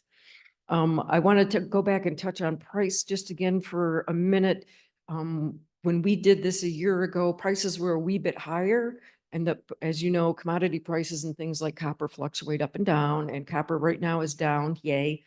So all the electrical things came in much lower than what we have seen in the past. Also, because we did take the time to do the detailed plans with the structural engineer and the electrical engineer, things were much more specific, so they could bid to a set of plans rather than just an older set that were not accurate and just guess at what might be underneath. So with that, I'd be happy to answer any questions you might have. Okay, thank you. Questions? Well, if you want to hold your questions, we do have a couple people who wish to speak from the public. So if it's okay, let's go ahead and open up for public comment. And the first one I have is Cynthia Mala, wish to come up and speak to this. Welcome.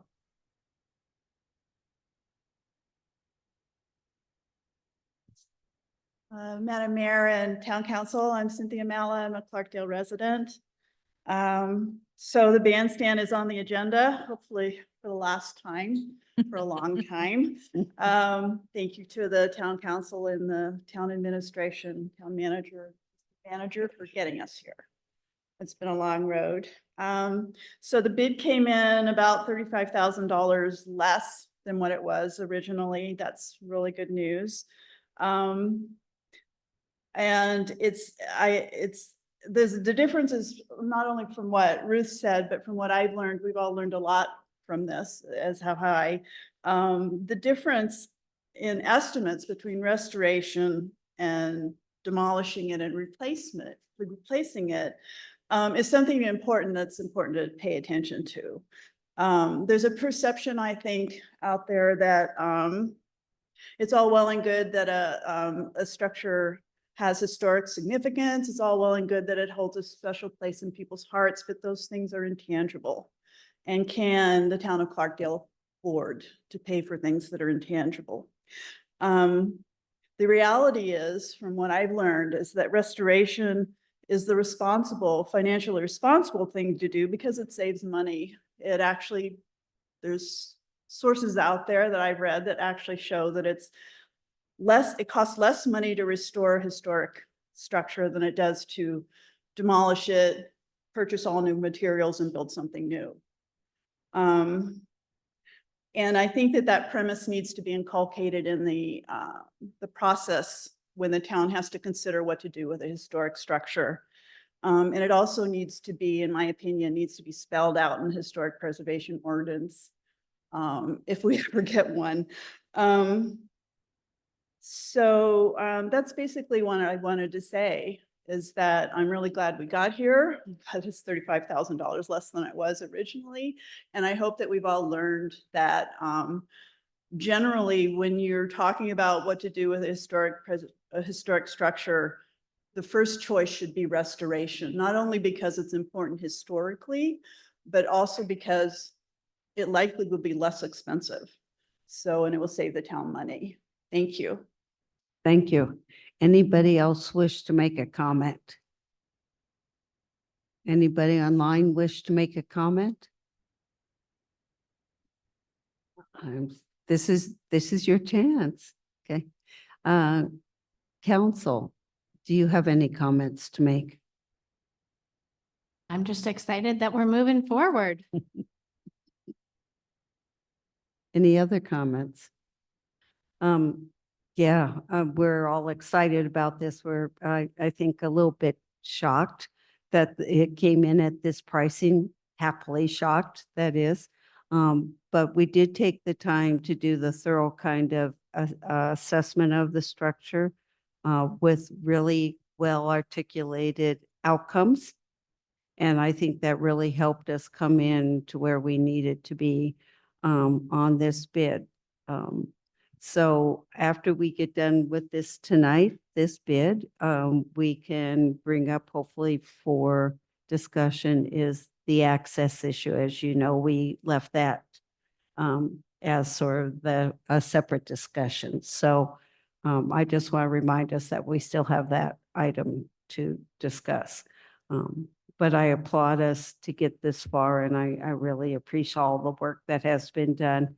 And we've asked for clarification, and from everybody to make sure these numbers were right. I know that. So with that, I think Town Manager Guthrie has something to say. And all I wanted to say is, as part of the motion, if we could include the ability to approve change orders up to 10%, just to make sure we can keep the project moving. I'd appreciate it. Okay. Great.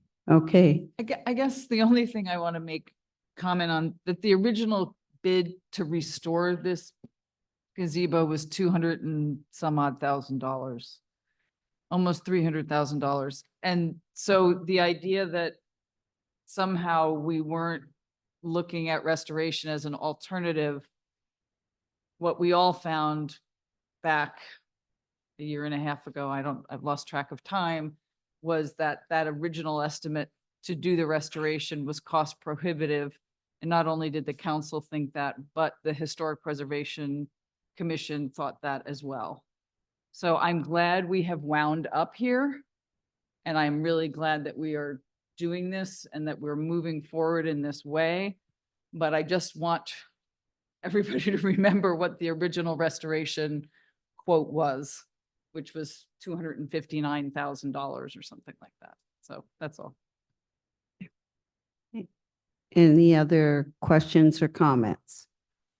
Hearing none, I'll entertain a motion. I'll go. I recommend that we approve the bid from Diamond Ridge Development, a subcontractor for Woodruff Construction, for the restoration of the Clarkdale gazebo in the amount of $149,847.77 and allow for up to 10% for potential change orders due to unforeseen circumstances, and authorize the town manager to execute all documents. I second. Okay, it's been moved by Vice Mayor Hunsetter and seconded by Councilmember O'Neill to approve the bid from Diamond Ridge Development, a subcontractor of Woodruff Construction, for the restoration of the Clarkdale gazebo in the amount of $149,847.77 and allow for up to 10% for potential change orders due to unforeseen circumstances, and authorize the town manager to execute all documents. All those in favor of this motion, please say aye. Aye. All those opposed? Hearing none, motion carried. Yay.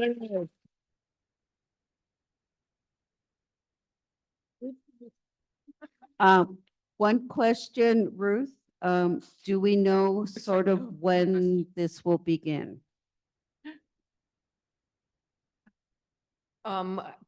That's a good question. We'll talk to them. They said probably about 6 weeks after the contract approval. But Okay, now that we've got it done, we'll get back in touch with them and dial in a much okay, more thank you. firm starting date. Okay, thank you so much. Thank you. Okay, let's move on to 7F, which is purchase of new equipment for the Public Works Department. Discuss, consider, and act upon the purchase of a Ford F-750 2,000-gallon tank truck, a Chevy Silverado 1500, and an Isuzu 1F1 NPR flatbed truck for a total amount of $284,694.17. Wow. Okay, it's yours, Lou. Thank you, Mayor, members of council. Lou Anderson, Public Works. Mayor, you said it all, really. So this is a purchase of two pieces of equipment for Public Works and one for community development.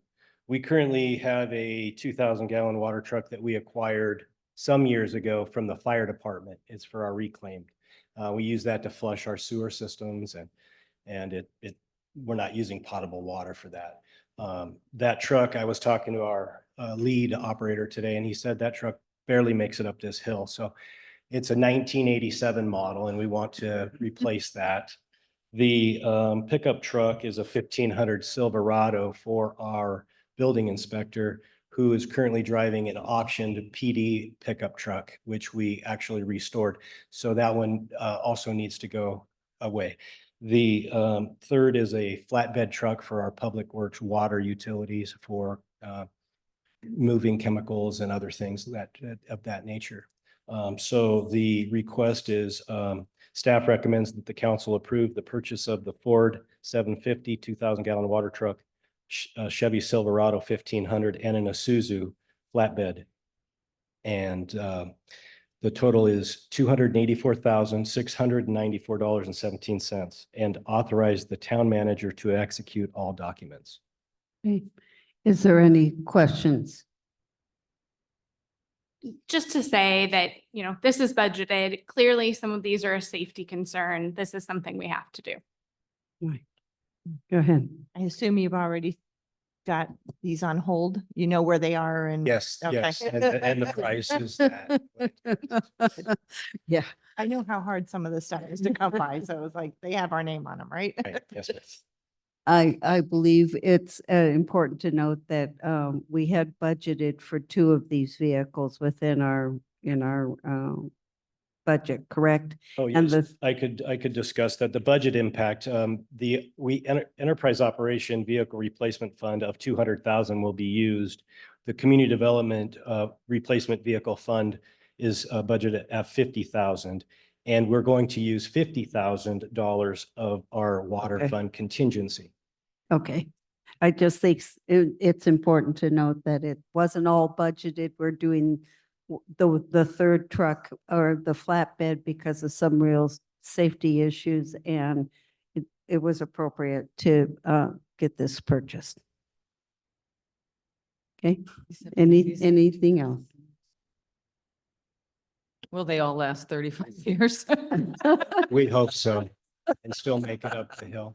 Darn, we aren't going to see that water truck hanging around very long, are we? The old one. Yes, Lisa. I walk early in the morning, so I saw the current chemical transport coming down the street and I was horrified. So I applaud you in taking this action. Thank you. Anything else? Any other questions or comments? If not, I'll take a motion. Madam Mayor, Mhm. I move that we approve the purchase of a Ford. Hold on. F-750, 2,000-gallon tank truck and a Chevy Silverado 1500 and an Isuzu 1F1 NPR flatbed truck for a total amount of $284,694.17 and authorize the town manager to execute all those documents. I'll second. Okay, it's been moved by Vice Mayor Hunsetter and seconded by Council Member Babbitt Pierce to approve the purchase of a Ford F-750 2,000-gallon tank truck, a Silverado, a Chevy Silverado 1500, and an Isuzu 1F1 NPR flatbed truck for a total amount of $284,694.17 and authorize the town manager to execute all documents. All those in favor of the motion, please say aye. Aye. All those opposed? Hearing none, motion carried. Yay, 3 new vehicles. Thank you, Mayor Council. Okay, moving on. Let's move on to 7G Ordinance 427 Zoning Change Chapter 4 Amendments Flagpole Regulations. And this is to consider an ordinance adding definition and words related to putting in new flagpole regulations. And I have Britannia here who's going to give the presentation. Welcome. Thank you. Good evening, Mayor and Council. Before you, you have flagpole regulations ordinance number 427. So I'm going to give you some background on how this came to be and hopefully this works. We'll see. Okay. So how did this ordinance come to be? We had an increase in inquiries regarding placement of flagpoles on residential and commercial properties. And we saw that our zoning code doesn't currently offer any guidance. The lack of regulations can lead to inconsistencies in aesthetics, safety concerns, challenges in providing guidance for our residents. So in order to provide best practices and for the health, safety, and welfare of our community, and for flagpoles to be installed safely, we began to work on this ordinance. Next, please. Okay, there we go. That's good. So some potential risks without regulations could look like exceeding reasonable heights for flagpoles, obstructing views, obstructing access to utility easements, and posing risks in bad weather. So staff took a tailored approach to the creation of this ordinance. We looked at neighboring ordinances. We consulted with our building official. We also integrated industry best practices and consulted with legal legal representative. Next slide. So our sections our ordinance is comprised of 5 sections. The first details the purpose and intent of the regulations. The second section informs residents on safe and appropriate installations. The third section sets installation requirements, including manufacturer requirements and guidelines from our building official. The fourth section details permit requirements when applicable as set by the building official, such as anything over being 50 feet on a residential property or any installation on a commercial property, as the height allowances are greater. The last section details pre-existing flagpoles or legal non-conforming installations. And then the last one. So this is just a general visual of where flagpoles are allowed to be on a residential property without a permit. The requirement is just not to obstruct rights of way, utility easements, or obstruct any visibility. So I'm happy to answer any questions. Hey, Lisa. Thank you. So if an existing flagpole is not safe, in that case, would it still be grandfathered in? If it is unsafe, it would need to be kind of like other code violations. Our building inspector would go take a look at it and then recommend best approach in that situation. But if it's unsafe, anybody can always, let us know, and then we would go and inspect it. And as I recall, this does include a height regulation as well. Yes, there is height limitations on both commercial and residential properties. Commercial properties are just allowed greater just because they're typically have larger lot sizes. And our building official does want to come out and inspect each commercial just because there's different regulations, they're bigger. And so he wants to be able to inspect any wiring or any manufacturer requirements were addressed in that installation. Thank you. Of course. Yes, I have- Laura. Do people have to blue stake, or is that what that term is? Like come and check for utilities before you dig to install a flagpole? Yes, absolutely. You always want to make sure that your utilities aren't being dug. So in any case, Is that in, I don't remember reading that in here. Is that in part of this? It's just, we have the permissible locations or where they're allowed to be. And so easements, utility easements are described in these. Okay. Mhm. And then I know that it said in instances where regarding lighting that they had to comply with dark skies. Mhm. I fear there's an inherent conflict because my understanding with flagpoles, you're supposed to, if there's a flag flying, you're supposed to light them from the bottom up. And our dark skies or our lighting code is that things should be from the top down. So it just may wind up being a conflict that might need some finessing. I don't know. I'm not sure. I can have Ruth address that point with you all. Sure. So you're absolutely right. If you're flying the American flag at night, it has to be lit. What they make now are downward reflecting light fixtures that go on the top of the flagpole and reflect downward. Okay. So you don't get the uplighting, right? Okay, thank you. I didn't know that.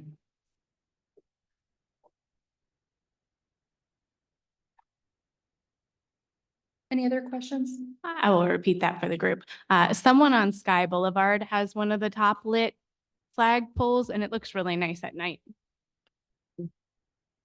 I think it's important to note that we did have a public session on this, a public meeting on this where people came and asked questions. So we've been talking about this for a couple months now. So I just wanted to make sure everybody in the audience understood that we had been. Yes, we also had our legal representative take a look at this ordinance and it was approved by our representative. So all of those kind of questions were at least approved and looked at. Yeah, Marnie. It also went to the planning commission and they unanimously approved it. Right. Okay.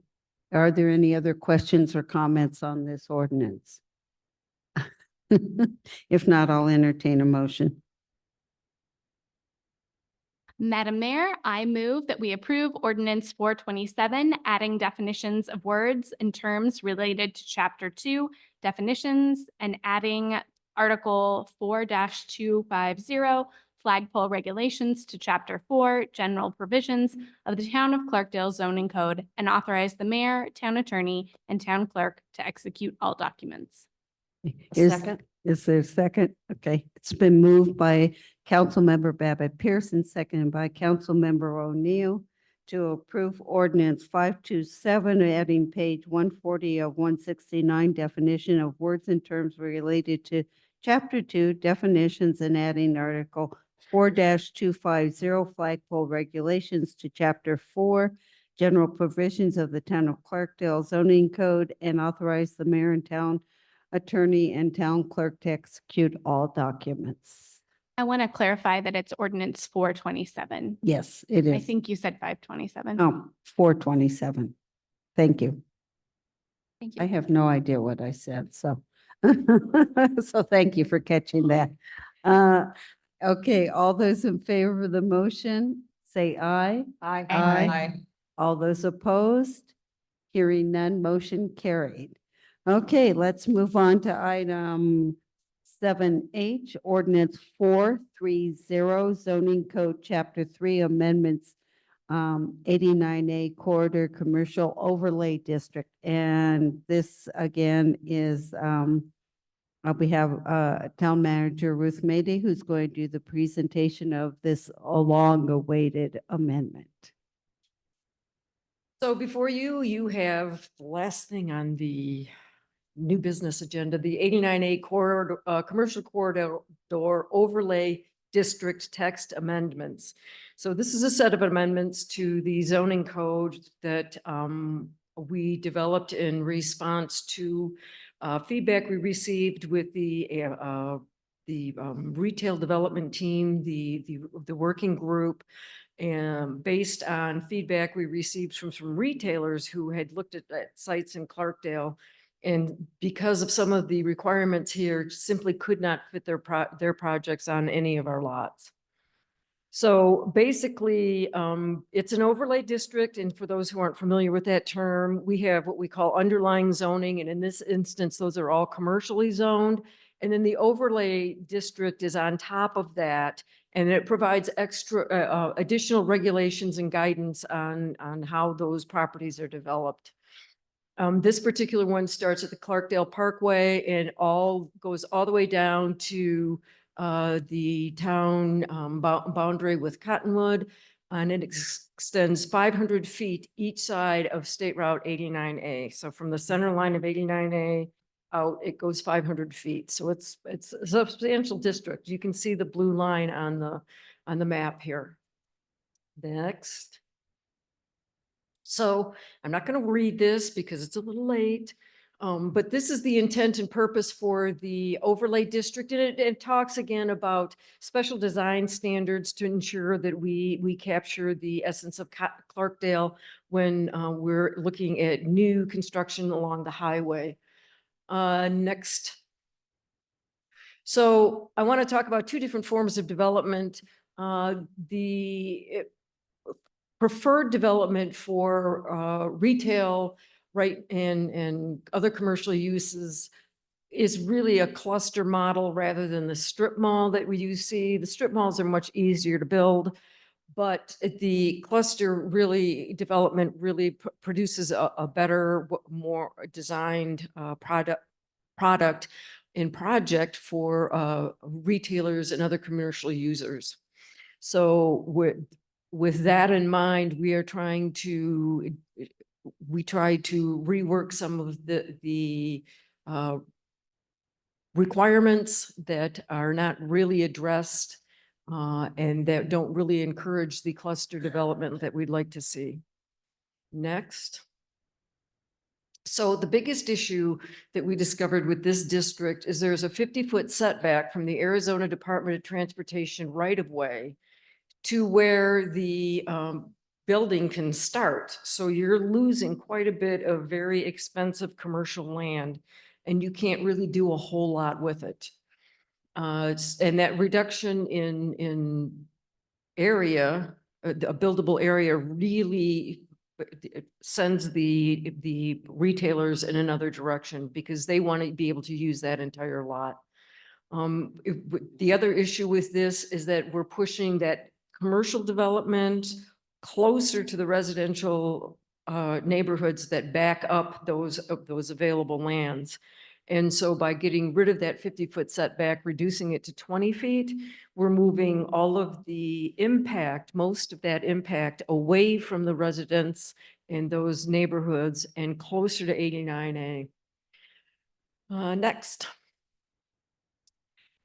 So like I said, some of the development standards are problematic. So those are the regulations of where you can, a manner and placement on a site, what you can use and where you can put it. And in this instance, the development standards for the 89A overlay, not only do you have to set your building back 50 feet, it has to remain undisturbed desert. So you can't landscape it, you can't use it for any purpose. Typically, when we talk about lot coverage, which you hear me talk about frequently, we talk about area under roof, where it's just what's enclosed in a building. In this instance, it includes parking areas and driveways, so that now if you're talking about a 50% lot coverage, once you add the required parking and driveways, you're really losing a lot of area for the building, the actual building, because it's being eaten up by the parking and the site access. So parking, they're pushing to the side. You can only put 40% of it in the front, which doesn't really follow typical commercial development. And then also you're limited to monument signs that are only 4 feet high. The speed limit on there is 45. I think it's more like 55 that people are driving. And at that speed, you need a little bit bigger sign so it's more visible. And also the property maintenance is much easier if we are not requiring it to be maintained as natural desert, because when we say, hey, you need to trim your weeds, or it's natural desert. So we have a lot of issues with desert broom and spreading because no one's maintaining those areas. So this is just a visual to help you understand how all of these setbacks and so forth work. So you have the ADOT right-of-way is that red line, and the purple and white is the proposed 20-foot setback. Right now, the turquoise line is the 50-foot setback. Yeah. So you can't build anything from that point forward. You can put parking in front, but only 40%. And then you're pushing that building back more to the rear of the site. And then the red line in the rear is a 20-foot setback. So you're probably 40, 50 feet off of that rear property line. And that's a little close. Many times trucks deliver in the back of the buildings.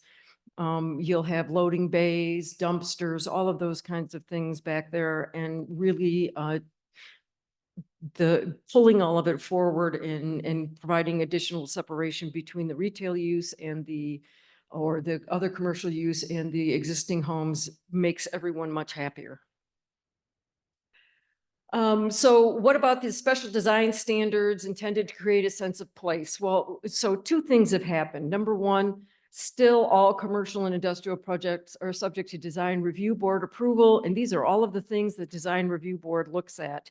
So even if we eliminate the 89A overlay district, this still applies. There's still a design review aspect to it. Secondly, many of you participated in the ASU project where we sat down and looked at 89A and came up with specific standards for this area. Those are also adopted and would be applied to this area as well.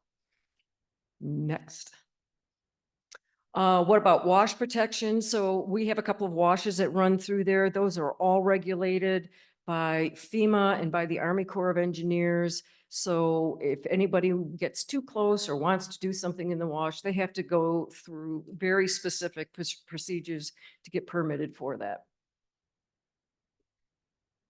So, and you can see, these are some of the FEMA designated flood areas, but there are several smaller ones that are not quite this large and don't conduct quite enough water to be a FEMA floodplain, but those are still subject to engineering standards. Okay, so the following 15-ish slides go through and review all of the site plan review standards and how they affect how they supplant or replace the 89A overlay. I don't want to go through all of them because it's 8 o'clock. And you've been doing this for 2 hours, and I don't think you need to listen to me read 16 slides. But these are the criteria that we use, and they to the line are nearly identical for the 89A overlay and the site plan review process. So really, we're just getting rid of one and using a standardized process for everyone. So you can click all the way to the end. Ta-da. Yes. So I'd be happy to answer any questions you might have. And just a reminder that this did go to P and Z. Yes. Unanimously recommended. And also we held a neighborhood meeting, public meeting where residents got to ask a lot of questions about this. I think Lisa and then Laura. Thank you. So,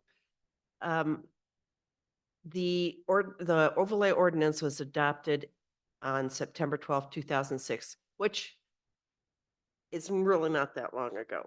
Have you heard any complaints from the people who originally implemented this ordinance? No, I haven't heard any complaints from people that implemented the ordinance. I did talk to one former planning commissioner who relayed, this was presented to us as a way to try to encourage development and make it look different than everywhere else. And that if it were true that it did not negatively impact development, you would see some growth there. But we have not really had a lot of growth since this has been passed. So I think it's time that we take a second look at it and roll back some of these things that are stymieing development. Like I said, I've talked to 3 people that have been, or 3 entities that are interested in property on 89A, and they're having a hard time jamming their projects on the site. As one of those, It's not the first time that No. this has been brought into the public. It has No. gone through meetings, it's gone through. Yes. Yes. So Yep. it's been a public Yes. process all the way, and anybody Correct. who has wanted to object has had the opportunity to do so. Yes. Thank you. as somebody who was part of that 2006 doing this, I am very much in favor of this going away. Because it should have probably been removed when the design site plan review criteria came in, because it is truly just an a duplication Correct. of what we have. So yeah, I wholeheartedly agree that this should be replaced. Yeah, Laura. I have 2 questions. One, in the overlay, it was you could only build on 50% of the lot. Correct. What is the percentage on the lot that can be built on with this proposal? So you can build on what is allowed in the commercial standards. It would go back to that. And do you know what that is? Off the top of my head, I don't. I'd have to go look, but I'm pretty sure it's 50%. Yeah, okay. So that's one question. And then the other question is about the rear setback. So one of the things that the problem with the 50 feet in the front is that you push a project all the way to the back. Right. There's only a 20-foot setback in the rear. Then this proposal has also only a 20-foot setback in the rear. And so my question is, should that rear setback be put to 30 feet or something? So we are making sure that the residential neighborhoods have a proper buffer, and that this is, that we're gaining 30 feet. So they gain 20 in the front, but maybe lose 10 in the back. Does that make sense? I don't know if it makes sense, but you understand what I'm saying, I guess. No, I understand what you're saying. So when we do site plan review, we do review with the developers and they are very cognizant of about moving their projects to the front of the lot. They want it up front because that's where it's it's visual for them. People can see it coming down the highway. So pushing it back really doesn't do any good for them. And with respect to the rear, we spend a lot of time talking to them about buffering those projects to absolutely minimize the impact on the existing built environment. So we do talk a great deal about them. You can't put your dumpster right up against the wall. That's not fair to the neighbors. And they know that if they do those sorts of things, that's when neighbors get mad and show up at public hearings and say, we object to this, and then we take another look at it. But in theory, if there's only a 20-foot setback, they can go all the way back to that 20-foot. They could. But the issue is they can already do that now, and I have concerns about, Prop 207 and reducing value. Yeah. Your mic's not on. That would be my concern as well, just because we're passing this was passed before Prop 207. Right. But we're actually giving people 30 feet now, more than what they currently have. Right? And so. In totality. In totality, yeah. And I would be hesitant to take that measure to implement something more in the back, a greater setback that's not same as underlying zoning. Correct. Without having legal review of that, because, even though, net, they're going to benefit, it's still a new requirement that would take away property from them. That's correct. And it's not just for, it's the commercial zoning. And so that kind of language not only affect what's in the 89A overlay, but any other commercially zoned properties in town. So that's where we would get into that Prop 207 issue.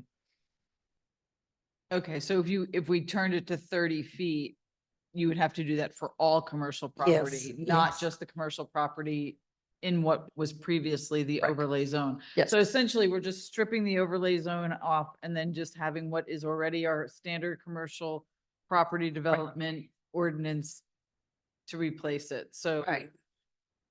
Okay, thank you. That's helpful. Yeah. Deb.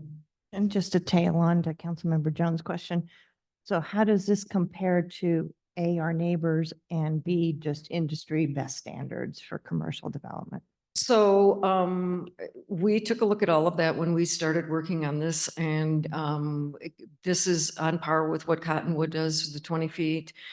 Camp Verde amazingly has 10-foot setbacks in some areas, which is a little more than I would want to go. And I think that this is going to be a huge improvement with respect to recruiting of businesses in the area, simply because it's better utilization of the lot. Thank you. Yes, Marnie.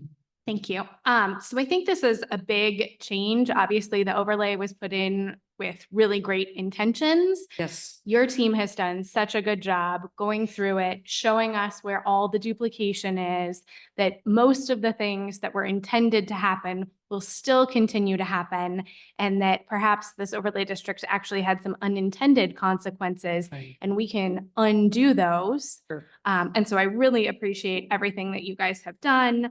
I went through all the steps of the public planning process. It was great to go to the original hearing and then go to planning and hear what public comment had been taken and put into the plan and changes made. That was really refreshing to hear.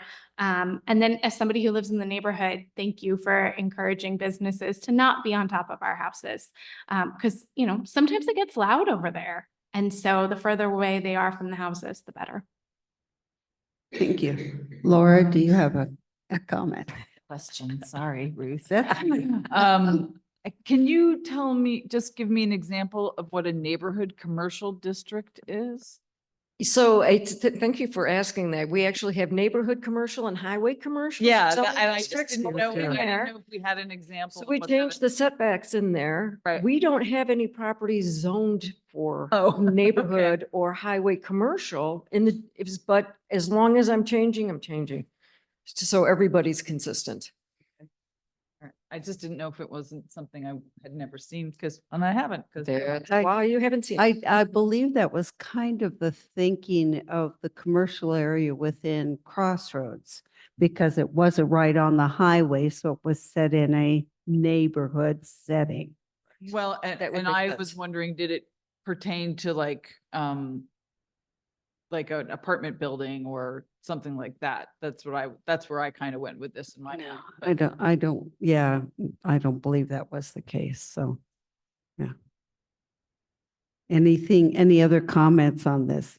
This is huge. This is, yeah, I appreciate all the work to do, to get us this way.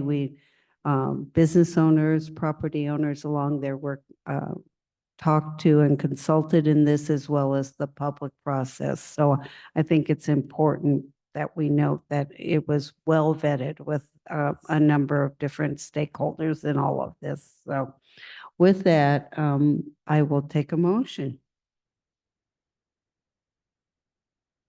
Madam Mayor, I recommend that the council improve ordinance number 420, the 89A corridor commercial overlay district, amending chapter 3 zoning districts, article 3-100 commercial C 3110 neighborhood commercial and 3-120 highway commercial, decreasing the setbacks to 20 feet and amending the access standards, and article 3-130 89A corridor commercial overlay district by deleting the section in its entirety and authorizing the mayor, town attorney, and town clerk to execute all documents. Is there a second? Just quickly, it's ordinance 430.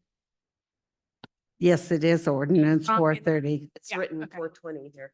Some of the actual ordinance. It's 4:30. It is 430.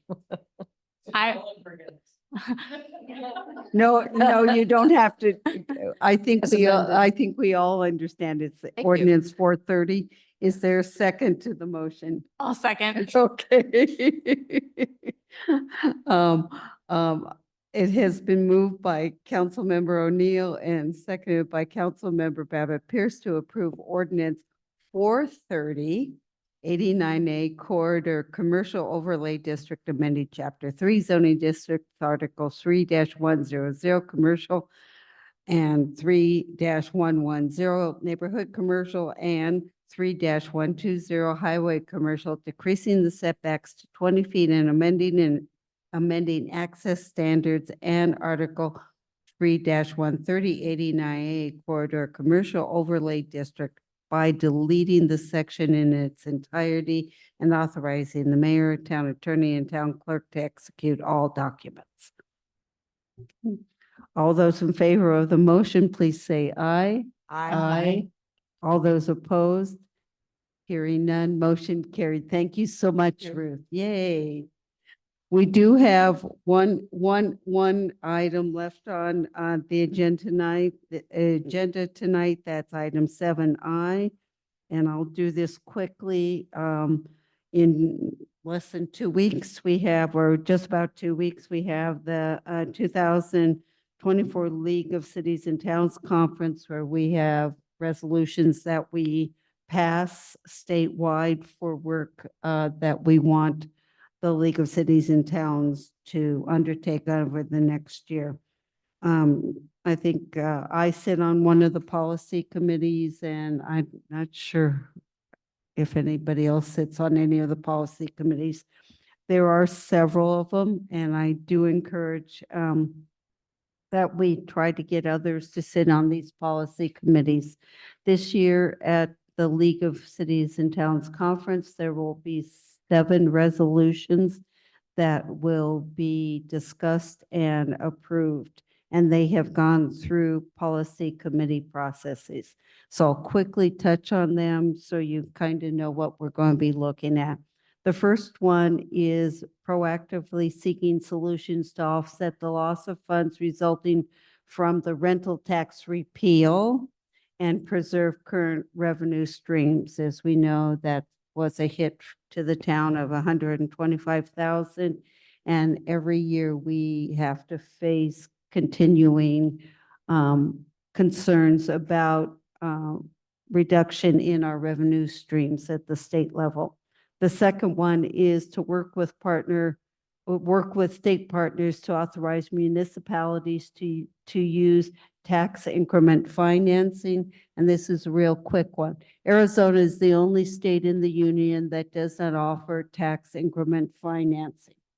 We need it. It's an economic development tool. And it would be very easy. We just don't have it. So those are two that we will work on in educating and trying to, down the road, bring some proposals forward, at least for the tax increment financing.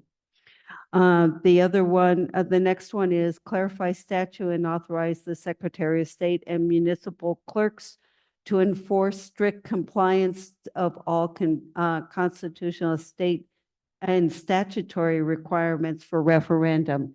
Right now, it does not give our town clerks in particular any way to enforce strict compliance with any referendums that might come forward. And so it really takes the hands out of people questioning what a local referendum language is. And this came out of surprise. And so it is a big issue, and Charity is sitting here. Yeah, she can't tell somebody coming in, is this wording correct? That she has no authority to do that. So we're asking for clarification. The next one is lift the prohibition on candidates for local office from transferring campaign funds to allow for equal treatment among candidates and encourage candidates with local experience to run for higher office.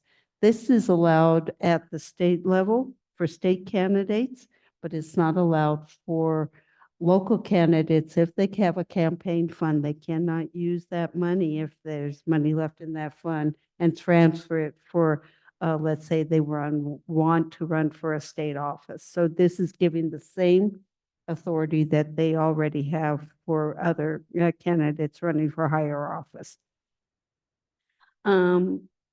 Next one is restore local control to allow the establishment of local policies to incentivize the development of attainable and below market housing.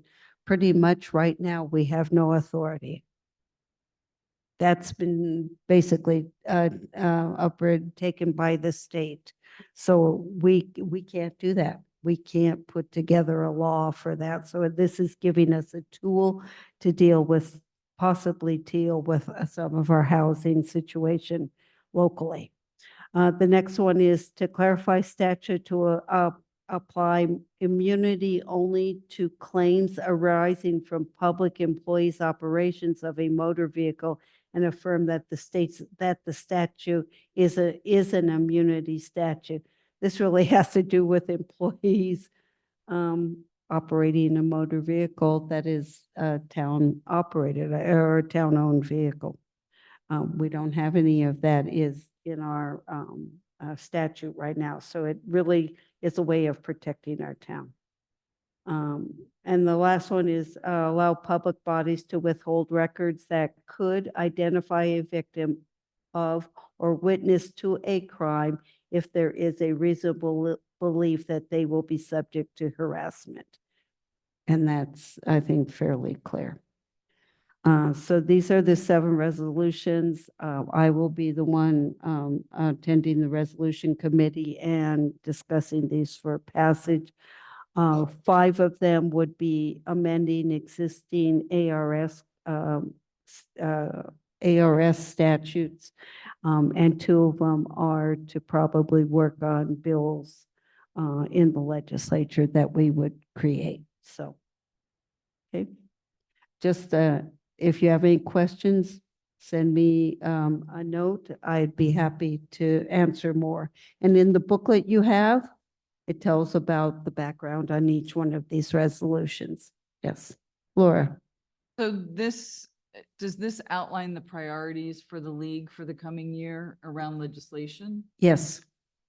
So there is nothing, so if they're not listed here, that's not necessarily going to be. Well, there's others, these will be priority pieces. There will be others that meet our criteria for protecting our revenue, local control, and the like, which is overarching. But these are kind of our higher priorities for the next year. The short-term rental issues. It'll be back on. It'll be back on. Yeah. Okay. That's all part of the bigger housing situation. We didn't need to pass a resolution on it because we already have a resolution on it. Okay, we'll continue work on that. Okay. Anything else? This is information only, so if you read through the packet, you have a question, go ahead and ask me about it and or a concern, and I can bring it up in the resolutions committee discussions. Okay, so this is information only. I know it's getting late. It's 8:30. Oh my gosh. And we have, our next item is future agenda items. We have the list here before us. We do have a tentative special meeting. I think we held on on August 26th. There's just a couple more ordinances, on that one that, have been being worked on. So I guess I know that all of us are going to be getting ready to go down to Phoenix for the league conference. If possible, do we have to have these two? Just Charity and Ruth, did we advertise these already? That's the issue. Yeah, so it's been in the paper. Okay. So, I mean, we could postpone that and re-advertise is what we would have to do. So it's up to you guys. Madam Mayor, since there has been issues with the public's perception of a lack of transparency, if it has been advertised, I would recommend that we just go ahead and do the meeting. Okay. Okay, it will be at 3 o'clock. 3 o'clock? Okay, thank you. I think we all tentatively have it on our calendar, so I guess you're right. I think that's probably appropriate. If we've already advertised it, then we might as well get it done with. Okay. You know how I love meetings. Just one more meeting.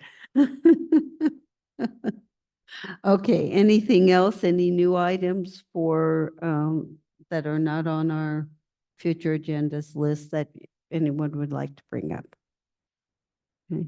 Oh, I know we're late. So with that, I just want to say thank you all for getting through this very long agenda. We did a lot of really good work tonight.